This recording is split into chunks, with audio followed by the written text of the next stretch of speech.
Stand by to launch FanStream Sports. 3, 2, 1. Let's start. Hello, sports fans. Welcome to FanStream Sports. Nothing but pure sports. This is the JP Show. JP, it is so good to hear you back on the air. Stand by. Now, here's JP. All right, welcome into a somewhat morbid edition of the JP Peterson Show. Yes, the Lightning season is over, and we got lots to talk about. We got lots of postmortem to do this morning. You will hear from John Cooper and his very pointed comments about the officiating last night. The officiating was not the deciding factor in this series, but can we just have a great hockey game? Can we just have a great hockey game and not have the refs be what we're talking about today? We had some of those in this series. We had some, but not last night. Not the game, not the series deciding game. And that's what really, really sucks. But we're going to talk about the Lightning loss to the Panthers last night. I'm not even going to mention the score because the score is absolutely irrelevant. It's like you bozos that keep talking about 63-3 with FSU. The score is completely irrelevant. John Cooper does the empty net thing. That's what it was. The Lightning were tied or down one in every game of this series. It was a very, very close back and forth series, and that's why we'll talk a lot about officiating this morning. Brian Bradley's going to join me at 11 o'clock to break it all down, a man that spent a lot of time in front of the net, in front of goalies, mixing with goalies when the rules were quite a bit different, but he knows the game. We'll get his thoughts on the calls last night, the goalie interference calls that really could have totally changed the series, So we'll get into that. We'll hear from John Cooper. TJ Reeves going to join us at 11:40 to talk Bucks draft and all things Tampa Bay sports, as he always does. At 10:15, JC Allen's going to join us to talk the Bucks draft. He nailed it with a lot of his predictions he had on this show and all the great work that he's been doing, so we'll chat with him. Chris Lugo will join us from Bay Area Modern Medical Center, 11:30. We'll talk health topics. So if you have any questions for the doc, just dump them in here in our comment section, and we'll be happy to get them on there for you. All right, let's jump right into it. Last night was I was so looking forward to the game, as many of you know. Elimination games like Game 4, there's just a total different vibe in the building, right? I mean, it's just and you see the emotion of the game just absolutely level up. And it's really one of the great things in sports, really, when you witness these professional athletes going at it like they do. It's fantastic, and you love it. But when it gets stolen away, like it was last night, it just leaves a sour taste in your mouth. Now, listen, I'm going to let John Cooper speak for himself here in just a moment. But, just from my vantage point watching the games, I just kept going back to the initial goal that was allowed in this series. And it seems like every time something goes to Toronto, it does not go well for the Tampa Bay Lightning. That just is what it is. It just is what it is. And there was no consistency to either of these calls. If you recall the Vasi one where he was absolutely run and plowed over by Tkachuk, before Hagel contacts him in the back, his stick is already on Vasi, pushing him back into the net, causing Vasi to fall back into the net and have no chance to make a save, and you give a chippy in a tight series. He had no chance to make the save. Now, juxtapose that to last night on the first Cirelli goal, where Duclair is literally having his stick held by Forsling, I believe it was, right in front of the goalie. He's literally being held and pushed into the goalie.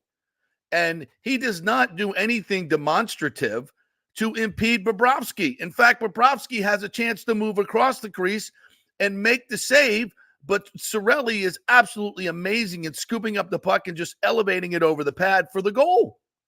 It's an earned goal. And that's what I want to talk about here. It's just in terms of the spirit of the game. That's an earned goal.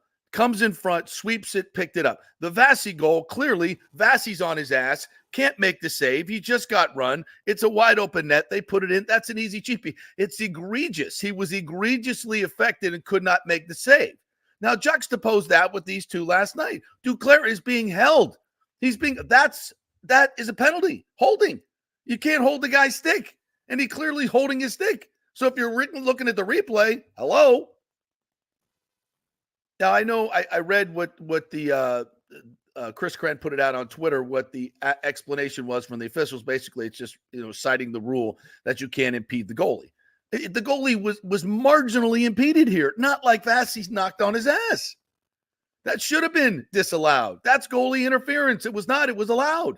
Huge goal. Now here, it's an earned goal.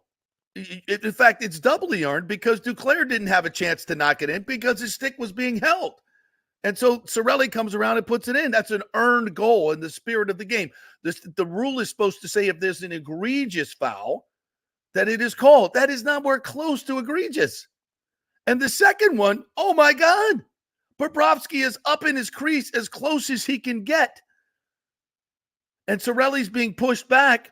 He spins around. The puck is already in the net when Bob flops and throws his stick down. And you're saying he was impeded? He was never impeded to make the save. It was already past him. Again, an earned goal. There was nothing done by Cirelli that kept Bobrovsky from making the save. He never saw the shot. And both times it comes back to bite you in the ass. Deplorable. Now, again, is this the reason that the Lightning lost the series? No. Their power play was not good when it needed to be. It wasn't good last night.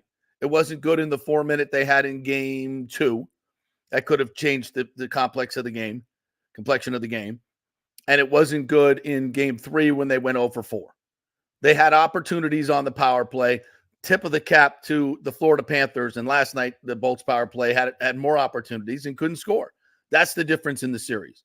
Were the Panthers the better team? Yes, they were. Marginally better, in my opinion. Marginally.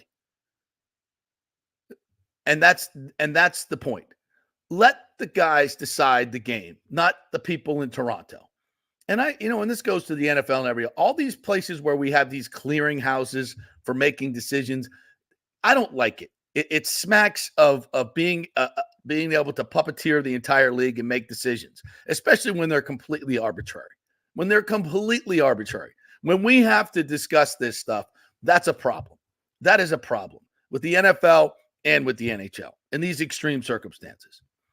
All right, let's listen to John Cooper talk about the infractions last night. This is courtesy of Evan Klosky from his Twitter. But there's mandates, and the words were to pull a goal off the board, it has to be unbelievably egregious. That's the standard, to pull a goal off the board. Well, the first one's on the board, and I couldn't find anything remotely egregious about that. It's really tough. Like, Forsling is holding on, like it's a full penalty. He's holding on to Duclair, so he's trying to yank. He's trying to get his balance. It really does affect nothing. Bob misses the puck, and it's a net front battle, and it's in the net. Like I can't. That's just the part for me. And then so now we have to rebound from that. We do, and then the next one is a net front battle, and I will give the goalie credit. He quit on the play. He completely quit. Didn't see it, didn't whatever, and then flailed, and there was, maybe incidental contact at most, and then, but now we have to challenge it because they saw the reaction of the goaltender, and Bob's doing the right, he duped him, and so be it. But now we have to make that challenge, and again, it's like, well, then is there net front battles aren't allowed anymore? And that's part of everybody's game. It's like the boxing out that goes there. It's like prison rules in the playoffs, but it's not prison rules for the goalie. Like the second something happens, like we might as well put skirts on them then, if that's how it's going to be. They have to battle through stuff too. And when the players are working so hard on both teams, and it's, like I said, it's a war down there. I think we're letting the goalies off the hook, and they've got way more pads on than everybody else does. So the egregious part, I couldn't see it, and so now we go into the third period, and this conversation is going down if we'd won 6-1, But we're going into the third period now, down one, where maybe we're up one, or maybe it's tied and it's a different game. And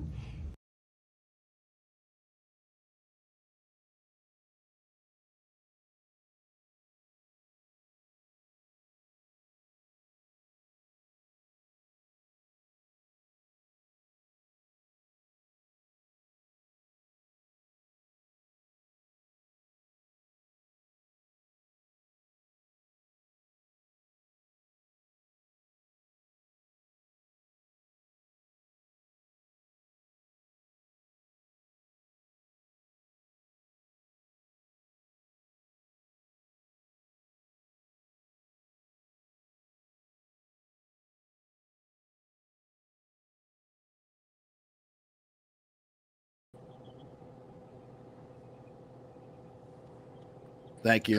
I muted myself. Now I'm back. Just wanted to mention that John Cooper gave a very reasoned explanation for that, and we'll get back to the Lightning here in just a little bit. JC Allen from Sports Illustrated joining us here, been covering the Bucks draft. Good morning, JC. How are you, partner? Morning, man. How we doing? We're good. We're good. I'm kind of producing myself these days today, so I'm going back and forth with these buttons. So bear with me, people, as we get through this today. We've all been there. We've all forgot to unmute ourselves, and everyone's in the chat like, no sound, and we're like, thank God for you chatters. By the way, I gotta be like, be like moving my lips. Nobody would hear anything. It's fantastic. Well, thank you for being patient. First of all, congrats to you. You nailed this draft for the Buccaneers. You really did your homework, and we appreciate you coming on with us. You can follow him at JC Allen, ALLEN NFL on Twitter. Great follow. All right, so let's. Did you watch the Lightning game last night? You know, I'm gonna say something. I don't want to say something to upset your fans because that's okay. Sorry, I'm a Bruins fan, so go Bees. We're up 3-1. Boston's still our bitch. Don't worry about it. It's fine. And the fact that you guys tanked the last week so you wouldn't have to play the Lightning tells you everything you need to know about the Bruins. And don't tell me that you didn't, because you did. You wanted to play Toronto instead of us, and that's smart. I don't. Everybody wants to play Toronto. I mean, exactly. Come on. Exactly. You can spot Toronto 3 games, and you know you're still gonna win it. I put up on my story last night this little comedy sketch for somebody, a Leafs fan, about them in the playoffs, and it's freaking hilarious if you want to check it out. I'll have to check it out. Yeah, he's like Siri, like, yo, Siri, take me to Scotiabank Place to see the Maple Leafs. And Siri comes on and says, oh, hi, you want to go see the Maple Loafs, do you? He goes on and back, and he's going back and says, Siri, are you chirping the Leafs now? Come on. So they go back and forth. It's pretty funny. But anyway, good luck to the Beast the rest of the way. I don't mean it. All right, so back to the NFL, back to the NFL draft. Let's start at the top with Graham Barton, a guy that you had circled. Many of us did. And now that he's in the fold, I think universally everybody's applauding this pick and giving the Bucks an A grade for their entire draft. What are your thoughts on the top pick? Yeah, I love Graham Barton. Don't get me wrong. I didn't have him as one of my best fits because I didn't think he'd be there. Exactly. In the beginning of the draft process, you're like, oh, Graham Barton, that's an easy pick. And then you're like, wait a second. Because momentum starts picking up with Barton. The league the media starts catching up to what teams have on their draft board. And I think the quarterback's going just kind of. Yeah. That told the story. Can you hear me? Yeah, I got you now. Yeah, someone called me. The quarterbacks pushed everything down, and then Barton was there. But I mean, he's an amazing talent, man. Position flexibility, can play at center, can play at tackle, can play at guard. If you need him in a pinch at tackle.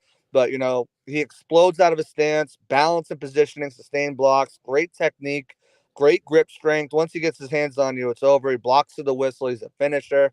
He's got a tremendous athleticism. Tested out with this RAS score as the best center to have ever come out since 1987. If you move him over to guard, he's the number 2 guard to ever come out with athleticism. So he can handle speedier rushers. He can pull in space. He doesn't have great arm length, which is why he's moving inside.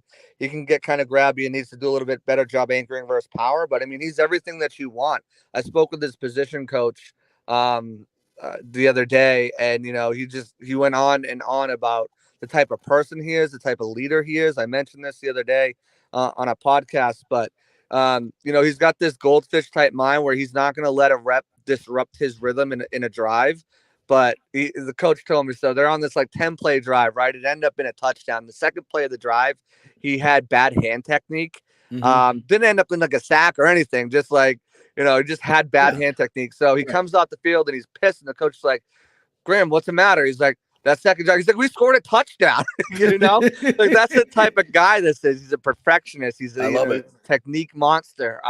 He was out there, on Fridays before the game. They kind of have like a walkthrough practice. He's staying out after the walkthrough practice, going through his fits and his his pass protection, and after he's a film junkie, falling asleep at desks and stuff like that, watching film. But he's going out there and kind of getting his moves right for how he wants to move in the game on Saturday.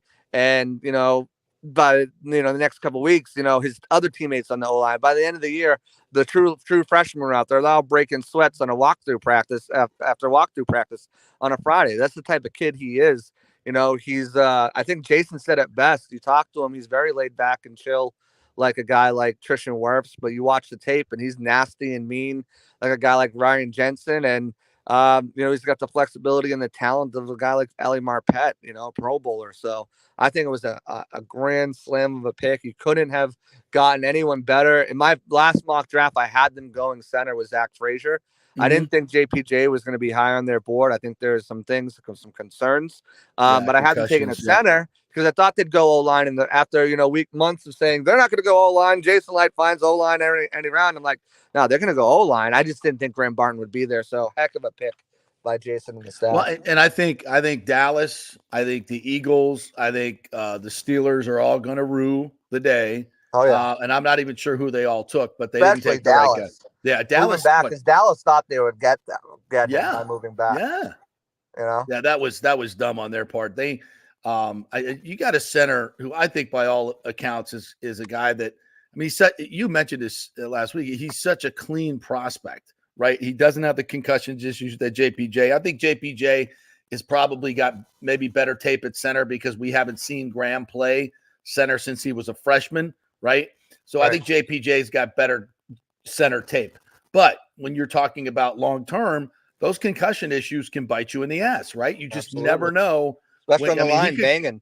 I mean, he could literally go out, in his rookie season and never play again. Right. And so you can't really take that risk. So Barton was cleaner.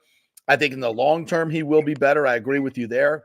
I love his work ethic. And there's something consistent through all these picks that I really, really like, because I watched the interviews of all of us. These are all very thoughtful, serious football players. Right? Last year's draft. Yeah, exactly. I said this yesterday. This is something that is clearly on top of their board. They have that Vontae David silhouette in their draft room, right? Like this is the prototype Buccaneer. And I think they've really started to nail and zero in. And I think that character piece is probably, I don't know where it fits exactly on their board, but it's damn high in terms of the priority of the player. It may be the number one thing. Right, because of the last three drafts, and it's been that way, Yeah, I mean, these are quality kids. How many starters have you gotten out of those last three drafts? You're pushing 15. You add in the undrafted free agents. You're around 15 starters last season for the Bucs to the last two drafts and undrafted free agency. And this year you add to it, and there's a couple undrafted guys that might surprise too. So, they keep on prioritizing character, leadership, and passion for the game, and they're going to keep landing some studs. I agree. And that brings us to Chris Braswell, who goes 57 overall. I was watching some of his tape. I love his power. I love his versatility. He can also cover, and that's something that they like their edge rushers to do at times. And I love his attitude. I love his professionalism. There's a lot to love about this kid. I think there were people that say he was overdrafted, but I mean, JC, when you have he was underdrafted. Do you?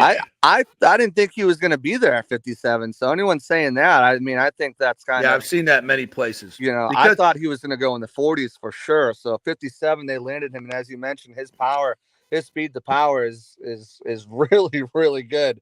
And he's also really good at stunting. You watch some tape where he's outside and now he's down inside in a down lineman stance, and he's getting down after these quarterbacks. His first step is so explosive. And so is his natural strength. As you said, he's got that pursuit speed to track down ball carriers. He already has an array of pass rush moves at his disposal.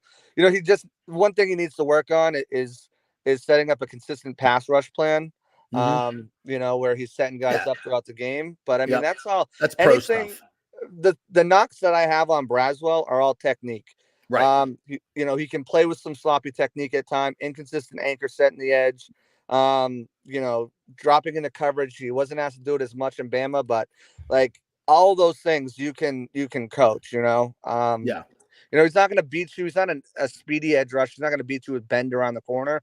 He's going to power you through the corner. He's going to use his moves and he's going to get you. And he showed that last year with 10.5 tackles for a loss, 8 sacks, and only 2 starts.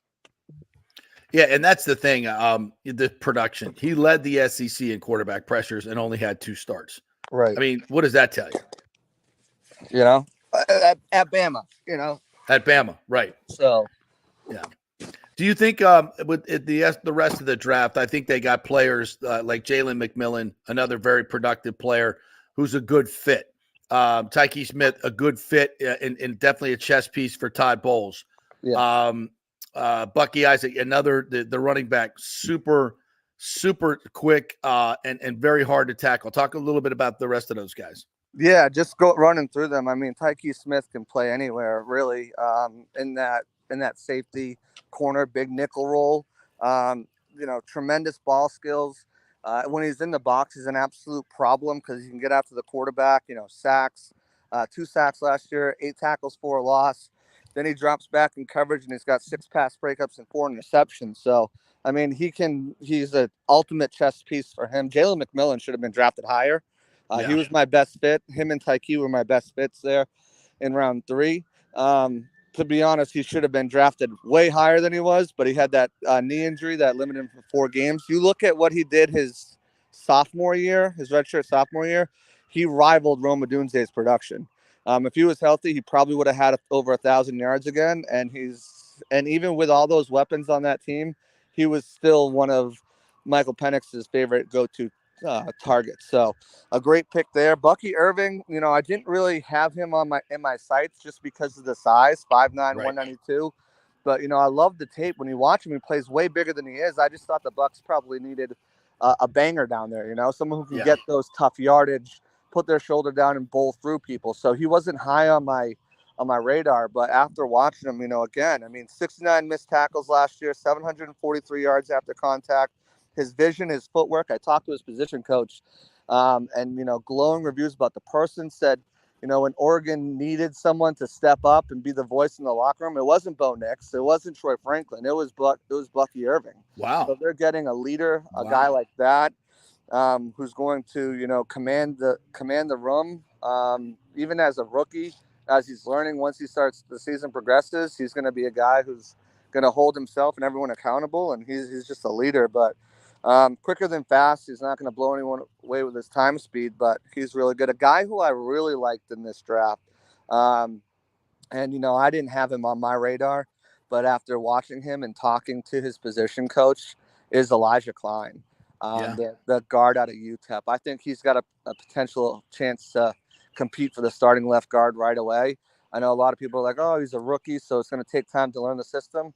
After speaking to his position coach, he learned UTEP's system as a true freshman in a week and a half by using his flashcards and studying in his room. He is a very smart, cerebral guy.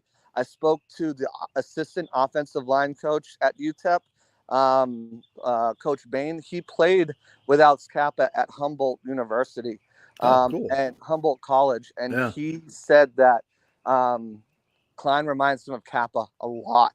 Wow. Kappa actually, had Kappa call the guys and said there's a lot of similarities in the way they play. And obviously we know, Kappa was a heck of a player for the Bucs and I'm going a big contract with the Bengals. So, and I think Culp in the 7th round, you got the fastest tight end in the draft. Yeah. Not big. We heard when we talked to Liam Cohen that he was looking for a guy who could potentially, if they're going to get a tight end, be a move guy, right? And Gerald Everett, Tyler Higbee type way. And I think that's what you're getting out of him. So I think when you look at what the Bucs have and what they're doing here, I Great think fits. they've got great character fits, great scheme fits, and I think it's going to be a heck of a draft for them. All right, JC, I know you're going to the defensive coaches meetings today, so promote your content for us here before you go. Yeah, absolutely, guys. Tune in over to Bucks Game Day. Check out all of our stuff. We've got amazing post-draft recap coverage, all sorts of stuff going on over there. Hear the Cannons. We just launched our official podcast last week. We'll have Rashad White on this week, so definitely tune into that. Pirate Parlay is always pumping. We'll have a special guest this Wednesday as well. We'll break down this whole draft. So be on the lookout for that Wednesday. Probably Wednesday morning, somewhere in the morning time. And then always follow me at JC Allen NFL. I'm bringing you guys the best content in Tampa Bay, whether it's my stuff, whether it's our stuff over at Bucks Game Day, whether it's what the Buccaneers are posting, whether it's something I find about these prospects. I'm going to give it to you guys. So always tune in there, and I will talk to you soon. You're talking to assistant line coaches. That's how deep you go. I appreciate that stuff. That's hard work, brother, right there. Thanks, JC. Enjoy your day, partner. Absolutely. Talk to you soon. All right, JC Allen right there. The assistant line coach at UTEP. JC's going. How do you even get that number? That's why we have him on. Great job. Yeah, I really, it's one of those things. If you cover a team, it's a great travel. Although if I was, I know my friends up in Atlanta, we're going to have some of them on this week, are going bananas about what's going on with the Falcons. That is just a complete disaster up there. It's a lack of continuity to their approach at the most important decisions, and that's good for the Bucks. And if you look at the grades for drafts by most of the gurus, it's like the Bucks in the NFC South get a B plus, an A minus. That's kind of the usual, and then everybody else has a D or an F, and that's good. I mean, for a team that's won 3 straight divisional titles now, yeah, carry on, because the rest of them are just falling apart, and that's good stuff. All right, we'll take a quick break here. We'll come back on the other side. Chris, join us. You got any questions for him? We're going to talk about some weight loss and nutrition, so we'll do that when we come back right here on the JP Peterson Show. JP here for my friends at your local Synovus Bank, and I do mean friends, and I do mean local. One of the local managers in Tampa is John Acosta, big fan of the show, and I've known him for over 40 years. He's been in local banking since 1983. You talk about developing relationships. You don't stick around for that long unless you're doing things the right way and have a great reputation. And that's the focus company-wide at Synovus. Big enough to handle any complex international transaction, but small enough to answer the phone when you have an urgent question about your business or personal account. And for personal accounts, they have a very easy app that works great. You can do everything online. And for large or small businesses, you will get that personal touch and services to help build your business, taking your dreams and aspirations from the whiteboard to reality. We can make that happen. Let us show you how. For a get-acquainted meeting to open a business or personal account, just call John or go to Synovus.com to find out where your local branch is. Everyone knows Italiano Insurance is your go-to for home insurance, but they also have an amazing team that focuses on business insurance. Yes, your business is most likely your biggest asset, so make sure you have the right coverage at the most competitive price. And if you started a side hustle recently, don't forget you need business insurance, because if you get sued in this over-litigious society we live in, you could lose all your personal wealth. So get that business insurance. And for the best customer service, always choose Italiano. My representative, Charity, is amazing. I called her late on a Friday because my insurance was going to lapse. She stayed late until the job was done. You just don't find that anymore. Give them a call, 813-877-7799. That's 813-877-7799. Italiano Insurance. JP here for the Geddes Gordon Real Estate Group and our good friend Jane Geddes. Folks, simply put, there is nobody like Jane. Jane is a former LPGA two-time major championship winner. She was also vice president of talent relations at WWE.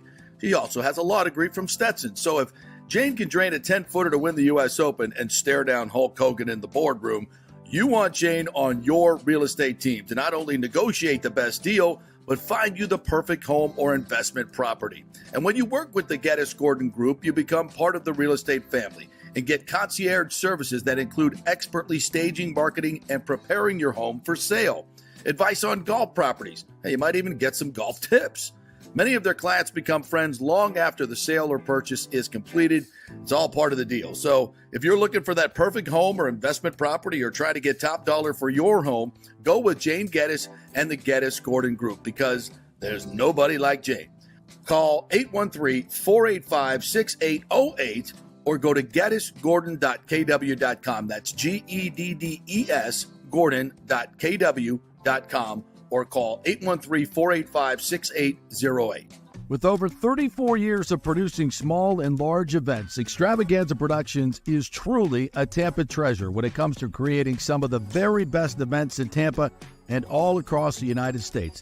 I've worked with them at the Florida Sports Hall of Fame inductions, the Warrior Games, which was an Olympic-sized event spread across all of Tampa Bay. They are the very best, from small meetings to exceptionally large corporate conferences to galas, fundraisers, sporting events, grand openings, whatever you want. Team EPI has an extremely talented staff of designers and show producers that develop extraordinary events fueled by the visions of their clients. You can reach them at their Tampa headquarters at 813-621-4700 or go to extravaganzaproductions.com.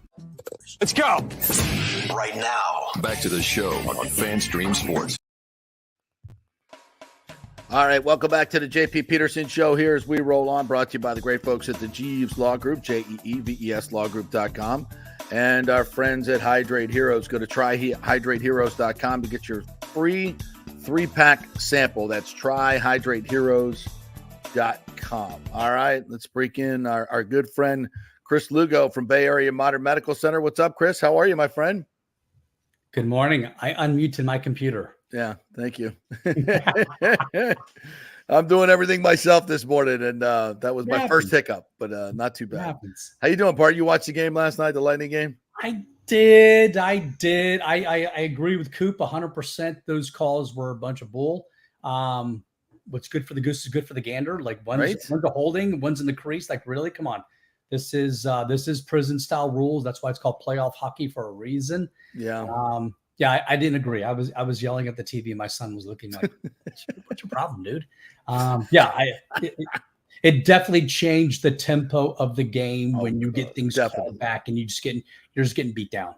And the Lightning get the lead. It's a completely different game because Florida has to chase it instead of just playing their defensive, chip it out, wait to counterattack style, which the Lightning just can't handle. That's. When the Lightning have the lead, it's just a completely different series, and that would have given them the lead early on. So, I don't know. My feeling is this. We watched a hell of a game 2 and a hell of a game 3. I want the players to decide the damn game. When you're making huge calls like this that change games, they're not, and it's it's what Coop said. It's got to be egregious. Correct. Neither one of those were egregious, like not even close. Yeah, I just felt like the penalties were called were not playoff hockey at all. Yeah, blatantly. Yeah, there was some ticky-tack stuff. It was a little one-sided last night. So, well, I think the Lightning got their power play chances. They did get those opportunities, and they didn't do enough with them. And that's where they have to take responsibility. No question about it. I still think, if I had to say who's the better team here, I think the Panthers are a better team marginally. But in the playoffs, it's about experience, and you really didn't let the Bolts' experience and clutch gene work. So I don't know. The Panthers swarmed the net. They were there for follow-up rebounds. The Lightning worked. They were shooting. There were a lot of standing around. There were a lot of standing around. No one was next to the goal after a shot on goal. And Panthers, the difference was they were there shot after shot. They were follow-up. That's what made the difference, I think. Yep. I would agree with you. All right, let's go to your second specialty, which is nutrition after hockey. So we want to talk a little bit about weight loss. And I hit a little fluctuation. I went up the past week. And so, I kind of got back to my fundamentals that you taught me. Do a little bit of fasting here and there, 3-4 times a week. Get rid of the carbs, hydrate a lot, drink lots of water, and Hydrate Heroes. And, my weight just, it fluctuates like 6-7 pounds. And if I go back to my fundamentals, I get back to what I call my playing weight, just under 220. It works. It does. This isn't rocket science by any means. There's no secret sauce out there that we're hiding from you. Really and truly, you hit the nail on the head. This is the fundamentals. This is eating good, sleeping good, and working out, plain and simple. If you're not doing the fundamentals, then you're going to get this yo-yo effect. There's a weight loss expert in Clearwater who's a chiropractor. Don't get me started. But he's going to tell you to eat 500 calories a day. And that's crazy. And you're going to give him $3,000 for him to tell you to eat 500 calories a day. That is mind-blowing. Yeah. That's Occam's razor. I can't do that. Simplest answer. Yeah. You will lose weight on 500 calories. But Sure. I love when people want to do the HCG diet. And I'm like, that's a joke of a diet. It was done by a guy named Simeon. It was one study, and it was a terrible study. He made them eat 500 calories a day. They didn't lose weight because of HCG. They lost weight because they were only eating 500 calories a day. Right. So I love the GLPs, tirzepatide, semaglutide. They are a great tool, but that's all they are, is a tool. Eventually, it's like it's like being on the tricycle, right? Or having your tricycle wheels on there. You eventually got to take the wheels off, and you got to be able to ride that two-wheel bike by yourself. That's what they do. The people who eat too much portion control, too much sugar, or too much alcohol, these are the people these drugs work best. And if you're like, wow, that's me, then these drugs are perfectly for you. They're going to help you in 3 to 6 months to curtail those cravings and get those under control. If you're like, hey, I don't do those 3 things, then you're not working out right. You're not sleeping right. You're not eating cleaner than you think you are. Testosterone might be low. Yeah, or you might fundamentally have something going on in your blood work, and that's a simple thing to get checked. Yeah. Yeah, and there are people that are using this as a lifelong. Yes, it's not the way they're intended, correct? No, and in my practice, I feel a handful, and they're mostly my ladies because they don't want to strength train. That's disgusting. Like, why would I want to do that? Like, I'm like, because this is how it's supposed to be. I've got people in my practice who don't want to get skinny fat. They want to get skinny fit. When we say the word weight loss, really, truly, what we're saying is fat loss. No one comes here to my practice and say, hey, I want to lose lean muscle mass. No, they want to lose fat. It's an understood fact that they want to lose fat, and that's the key here. But you've got to be eating good. You've got to be sleeping good. You've got to be working out, plain and simple. And think about, here's the big thing. I have that question when someone comes to me, hey, what are your goals? What do you see yourself doing when you're 60, 70, and 80? Because the foundation, the fundamentals for fat loss is what you're also going to need to get you to be a vibrant, strong, functional adult as you get older. Look at Brad Culpepper, right? Yeah. Brad, when he played for the Bucks, he was a big fat doughboy. Now look at Brad. He's lean. On some product, right? But a lot of guys are. But he works out differently. He's lost a lot of that fat. He's got into skinny fit instead of that fat guy he was back in the day when he was probably eating 10,000 calories a day to be on the line with those guys, right? So he's a good example of getting fit. We got a couple of questions here for you, actually, so let's get to them. Dr. Lugo from John Hill, you previously recommended a brand of supplements to reduce inflammation. Can you please tell me what they are again? Thanks. Thorne. I love Thorne supplements. I'm a Thorne guy myself because I think I'm a professional. They give me a discount. No, but they got one of the best reputations out there. So the anti-inflammatory stuff is going to be fish oil. I like the Super EPA Pro, the professional version. Curcumin's another one for inflammation too, but you always going to start with an anti-inflammatory diet. So staying away from inflammatory foods. Really true. Like carnivore is one of the best things. If you want an elimination diet, carnivore is one of the best things to do. If you're on social media, that's what everyone wants to talk about is being carnivore right now. Lots of eggs, lots of ground meat, lots of steaks, but that's really not a nose to tail carnivore. That's basically a flesh person. So you've got to get your supplements of vitamins in there. So get a B complex, get a multivitamin.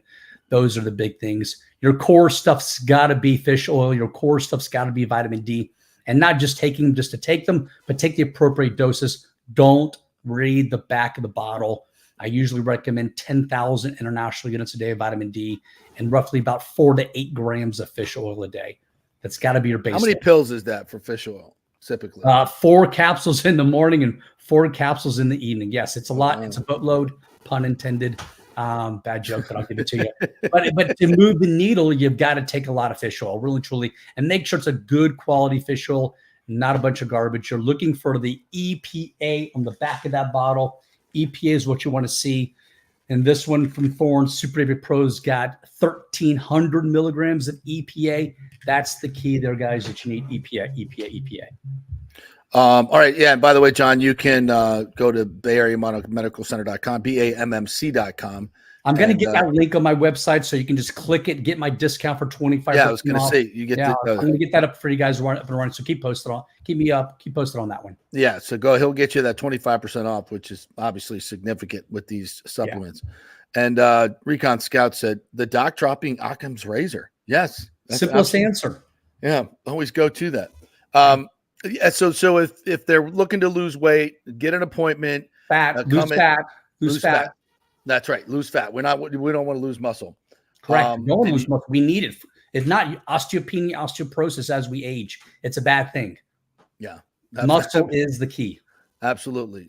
All right. Anything else cooking? Any flu stuff going around? Any of that stuff we need to know about? It's been pretty quiet. Actually, it's a kind of good thing. We're getting to the hotter months, so yeah. Get out there and enjoy yourself, but hydrate. Go rucking. Rucking's good for you. What's rucking? Throw some weight on your back. Yeah. So as we would say in the Army, we like to move heavy things through time and space. If you want to be a functional person, move heavy things through time and space. So put a ruck on your back, put a backpack, throw some weight in there. If you're going to go for a walk, keep it in zone two for a minimum of 45 minutes. But so I should say 60 minutes to 90 minutes, but put some weight on your back. Put that backpack on, throw 5, 10, 20, 30. I usually ruck with about 68 pounds on my back. Wow. Did that this morning. The more weight you can move, the better off you're going to be. Well, 68, that's a lot of weight. Now you got to have good technique. Yeah, but don't get me wrong. A 51-year-old guy, I'm playing with 20 and 30-year-old studs in the Army, right? So I got a little bit of an ego, so I got to do a little bit more. And as an officer, these guys are ready. Like my guys don't like officers. It's a NCO run unit. So, so I got to do it bigger, better, harder to get the respect. I think I got the respect. I hope I do.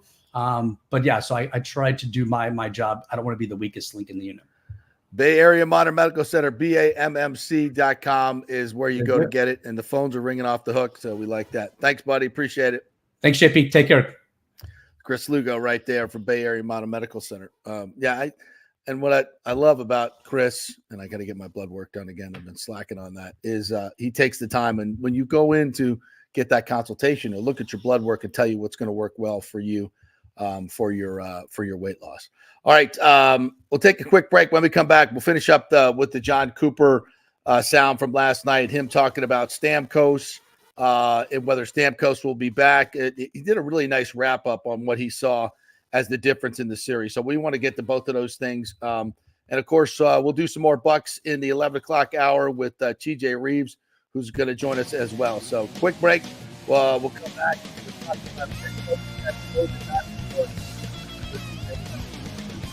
Get engaged. Summer's coming up, so you know where to get the best diamond, the best selection, the best prices. It's always the Golden Diamond Source, 3800 Overton Road, and 20% off all the diamonds this month for their 40th anniversary, which is going on. So go check it out at thegoldendiamondsource.com. Back in 3. Stay with us. Are you looking to be more productive and healthier? Do you know chronic dehydration affects your overall health and well-being? 75% of the U.S. population suffers from dehydration, and many of us don't even know it. That was me before I was introduced to Hydrate Heroes. 8 times the benefits with hydration. A beverage with benefits more than just hydration. That's right, 8 times the benefits with hydration. Hydrate Heroes provides a refreshing, great-tasting beverage powder to mix with water, providing elderberry, zinc, vitamin D, electrolytes, amla fruit, which provides a great source of vitamin C, along with a proprietary mushroom blend that has shown to help increase endurance and energy at the cellular level. Hydrate Heroes is so confident you're going to love the taste and the results. They are offering our listeners a special offer, a free 3-pack sample, no credit card needed. Just go to the jppetersonshow.com, the jppetersonshow.com, and click on Hydrate Heroes logo. Hydrate for health today with Hydrate Heroes.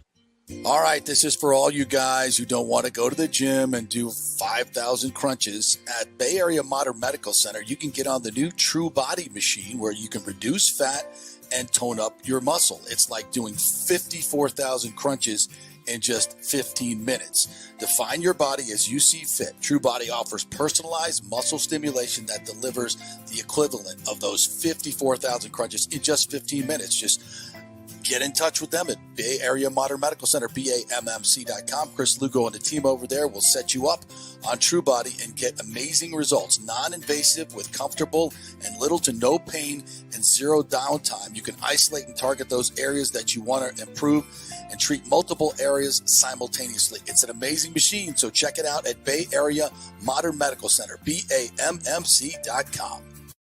Everyone knows Italiano Insurance is your go-to for home insurance, but they also have an amazing team that focuses on business insurance. Yes, your business is most likely your biggest asset, so make sure you have the right coverage at the most competitive price. And if you started a side hustle recently, don't forget you need business insurance, because if you get sued in this over-litigious society we live in, you could lose all your personal wealth. So get that business insurance. And for the best customer service, always choose Italiano. My representative, Charity, is amazing. I called her late on a Friday because my insurance was going to lapse. She stayed late until the job was done. You just don't find that anymore. Give them a call, 813-877-7799. That's 813-877-7799. Italiano Insurance. JP here for Extravaganza Productions. You know, I've worked with these pros on so many big and small events. They recently did the Kappa Alpha Psi Grand Reunion, the Tampa RV Show Exhibit. They did the Skills Center opening of Tampa Bay. They can do those small events. They do the biggest of events. So if you are thinking about planning a meeting or special event, call the talented staff at Team EPI. They will give you a free creative meeting if you mention the JP Peterson Show. They will provide you with an exceptional experience. Heck, they'll even show you their huge warehouse with great props. Anything you want. They'll do it on time and on budget. You can reach them at their Tampa headquarters at 813-621-4700 or go to extravaganzaproductions.com. Tell them JP sent you. Let's go. Right now, back to the show on FanStream Sports. All right, welcome back to the JP Peterson Show here as we roll through on this Tuesday. We've got Brian Bradley coming up at 11 o'clock. TJ Reeves will join us at 11:40. And we got a lot more lightning to get to, obviously, and wanted to jump in here and talk a little bit about the Rays last night before we get back to John Cooper. If you saw the game last night, and first of all, boy, that was a much-needed 1-0 win for the Rays. Ryan Pepiot was absolutely fantastic. 6 strong innings, 3 hits, a 3-hitter all night long. Sean Armstrong came in, pitched really well. Kevin Kelly came in, shut him down. And then Jason Adam in the 9th had some issues, loads the bases, and then strikes out Bowers. Ball gets away from Pinto, and the tying run is going to score, and he does score. But right away, the umpire calls a backswing violation as Bowers swings through the strike 3. He comes back and he hits Pinto on the top of the head on the helmet. Now, the ball had already gotten by him, so it didn't affect him in the play. So I was a little, as we could be measured here against our home teams. If I'm the Brewers, I'm kind of pissed off about that, because it was a light tap on the head. It was a follow-through swing where he's going down. I don't think it had anything material to do with the play whatsoever. As I said, the ball was already past Pinto. And again, Pinto is just not a good defensive catcher. You got to catch that ball. Was not even in the dirt. I mean, you got to catch that ball. It's strike 3 with a runner on third. That ball cannot get by you in a 1-0 game. It just can't. And the swing had nothing to do with the ball that got by him. So Pat Murphy, their manager, gets thrown out of the game. He's apoplectic, as he should be. It's a bad call, and it goes against the Brewers in a 1-0 game. Now Adam comes back and gets the strikeout to win the game, So full credit to the bullpen that did a hell of a job finally. But again, this offense, holy shiz, so bad. They load the bases in the first with nobody out and get a double play ground ball to score the only run of the game. And then nothing the rest of the game. It's just, this offense is just god awful. You literally have to throw a shutout to get a dub. We're now almost a month. Well, we're a month into the season now, and I don't see how it gets any better. Josh Lowe injured again. He got an MRI on his hamstring. He was expected to come back this past weekend, but then strained the hamstring, got the MRI, say it's not too bad. So they're hoping that he could join the club in a week. Taj Bradley threw 5 no-hit innings the other night. He's going to do one more start in Durham, and then they probably can bring him up. Shane Baz coming back from Tommy John looked really, really good in instructional league. So they're going to send him to Durham next week to start building him up. So there is some help on the way from a pitching standpoint. Hopefully from an offensive standpoint, they need to get Caminero up here as soon as possible. I don't know what the hell they're waiting for.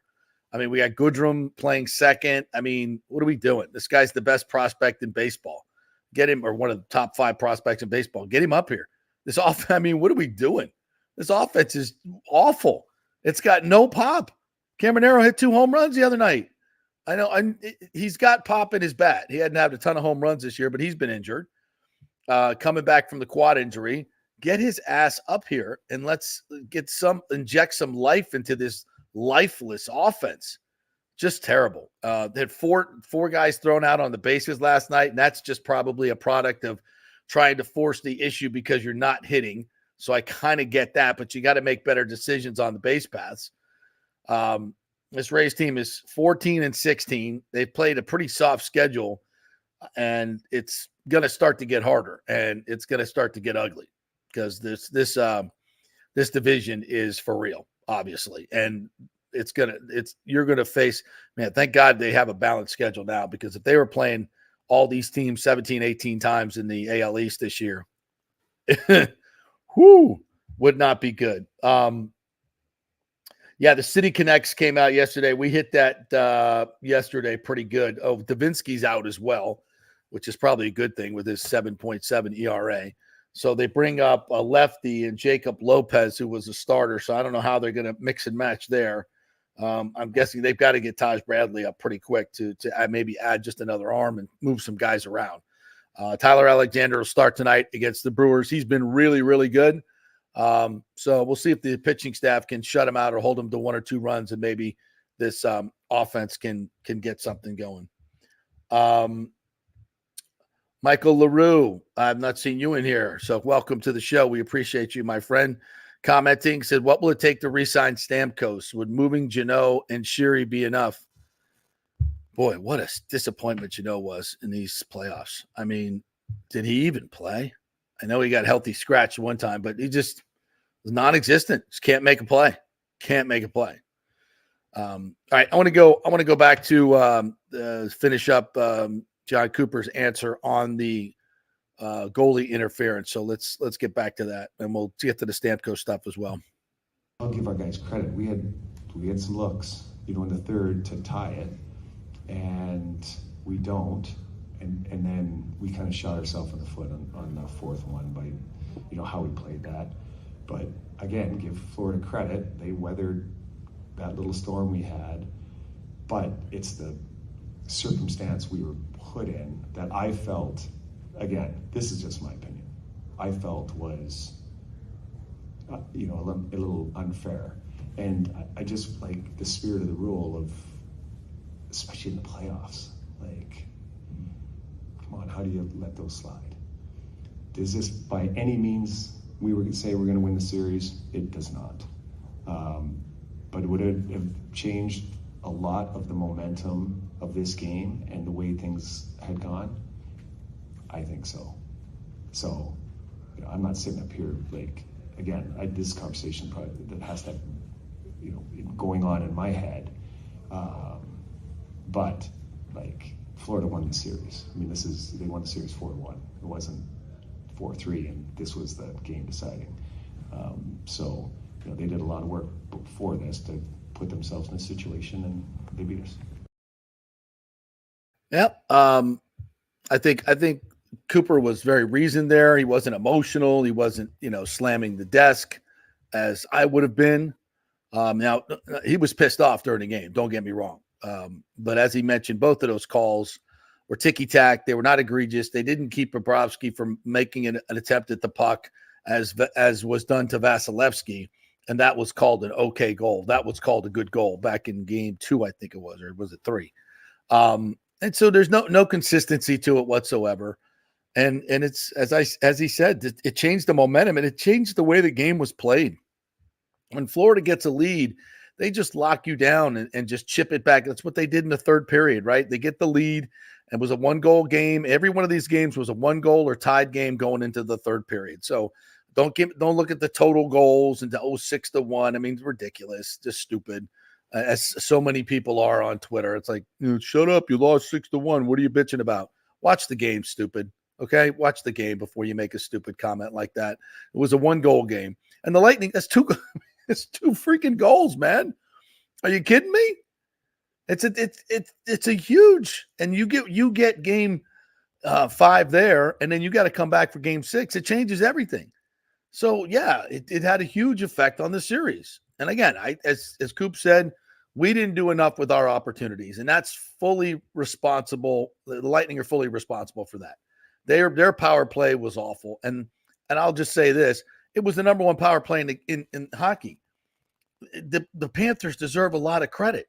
They were just uber aggressive and scouted this power play, and it seemed every time first of all, the Lightning couldn't enter the zone. They did a great job of keeping them from entering the zone, and once they did get set up, it was like the Lightning's passes were so sloppy. They weren't disciplined. And Kucherov in the whole series just seemed to not be sharp, right? He just controls the game so often and just could not do that in this series. So, moving forward, what do the Lightning have to do? Well, they got to get Stammer signed. I just, I can't imagine Stammer in another sweater. I just can't. But it's going to be tough. They have their top 8 guys take up $65 million of the salary cap. That's the most of the top 8 in the league. So they're very, very top heavy. And even if you don't sign Stamkos and you get that $8 million to go spend elsewhere, who are you bringing in that's going to be to the level of a 40-goal Stammer? Not to mention the leadership and all that goes with that. Is Stammer going to take the highest dollar amount? No, he's not. He's made a lot of money in his career. He doesn't need the money. But I think he wants the respect, and I think he wants to stay a Lightning member. But, Julian Brisebois got a lot of things that he needs to get done. Now, I think the emergence of Lilleberg and Crozier really, really helped this team. And, of course, getting Sergei back, and you saw how everybody slots in on the defensive side. I just think you can bring everybody back. You're going to be a really, really good hockey team. Vasi playing, coming back from his back surgery now, will be 31, which is still very much in the prime. Kucherov, that's coming off an MVP season. Stamkos just had 40 goals. Hagel and Cirelli, I think, had career highs as well. I mean, the sky is not falling. And you ran into what's probably the best team in the league. I think the Panthers are going to win the Stanley Cup. I really do. I think they're that good. And if they keep getting calls like that, they're definitely going to win the Stanley Cup. So we'll see. We'll see where it goes from here. But I think getting Stamkos done, and we'll hear from Cooper a little bit later on that as well. All right, we'll take another quick break. When we come back, we will have Brian Bradley join us, the Lightning's football. I want to remind you that the great folks at Extravaganza Productions can help you out. They have a great warehouse full of props that you can use. See, there's their logo right there, EPI, extravaganzaproductions.com. They'll have a free creative meeting with you to help you with your event, your charity event, your if you have a work event that you need to plan, audio, visual, the creative side, they're awesome as that as well. Go to extravaganzaproductions.com and tell them JP sent you to get that free creative meeting. Back in 3. Stay with us. JP here from my friends at your local Synovus Bank, and I do mean friends, and I do mean local. One of the local managers in Tampa is John Acosta, big fan of the show, and I've known him for over 40 years. He's been in local banking since 1983. You talk about developing relationships. You don't stick around for that long unless you're doing things the right way and have a great reputation, and that's the focus company-wide at Synovus. Big enough to handle any complex international transaction, but small enough to answer the phone when you have an urgent question about your business or personal account. And for personal accounts, they have a very easy app that works great. You can do everything online. And for large or small businesses, you will get that personal touch and services to help build your business, taking your dreams and aspirations from the whiteboard to reality. We can make that happen. Let us show you how. For a get acquainted meeting to open a business or personal account, just call John or go to synovus.com to find out where your local branch is.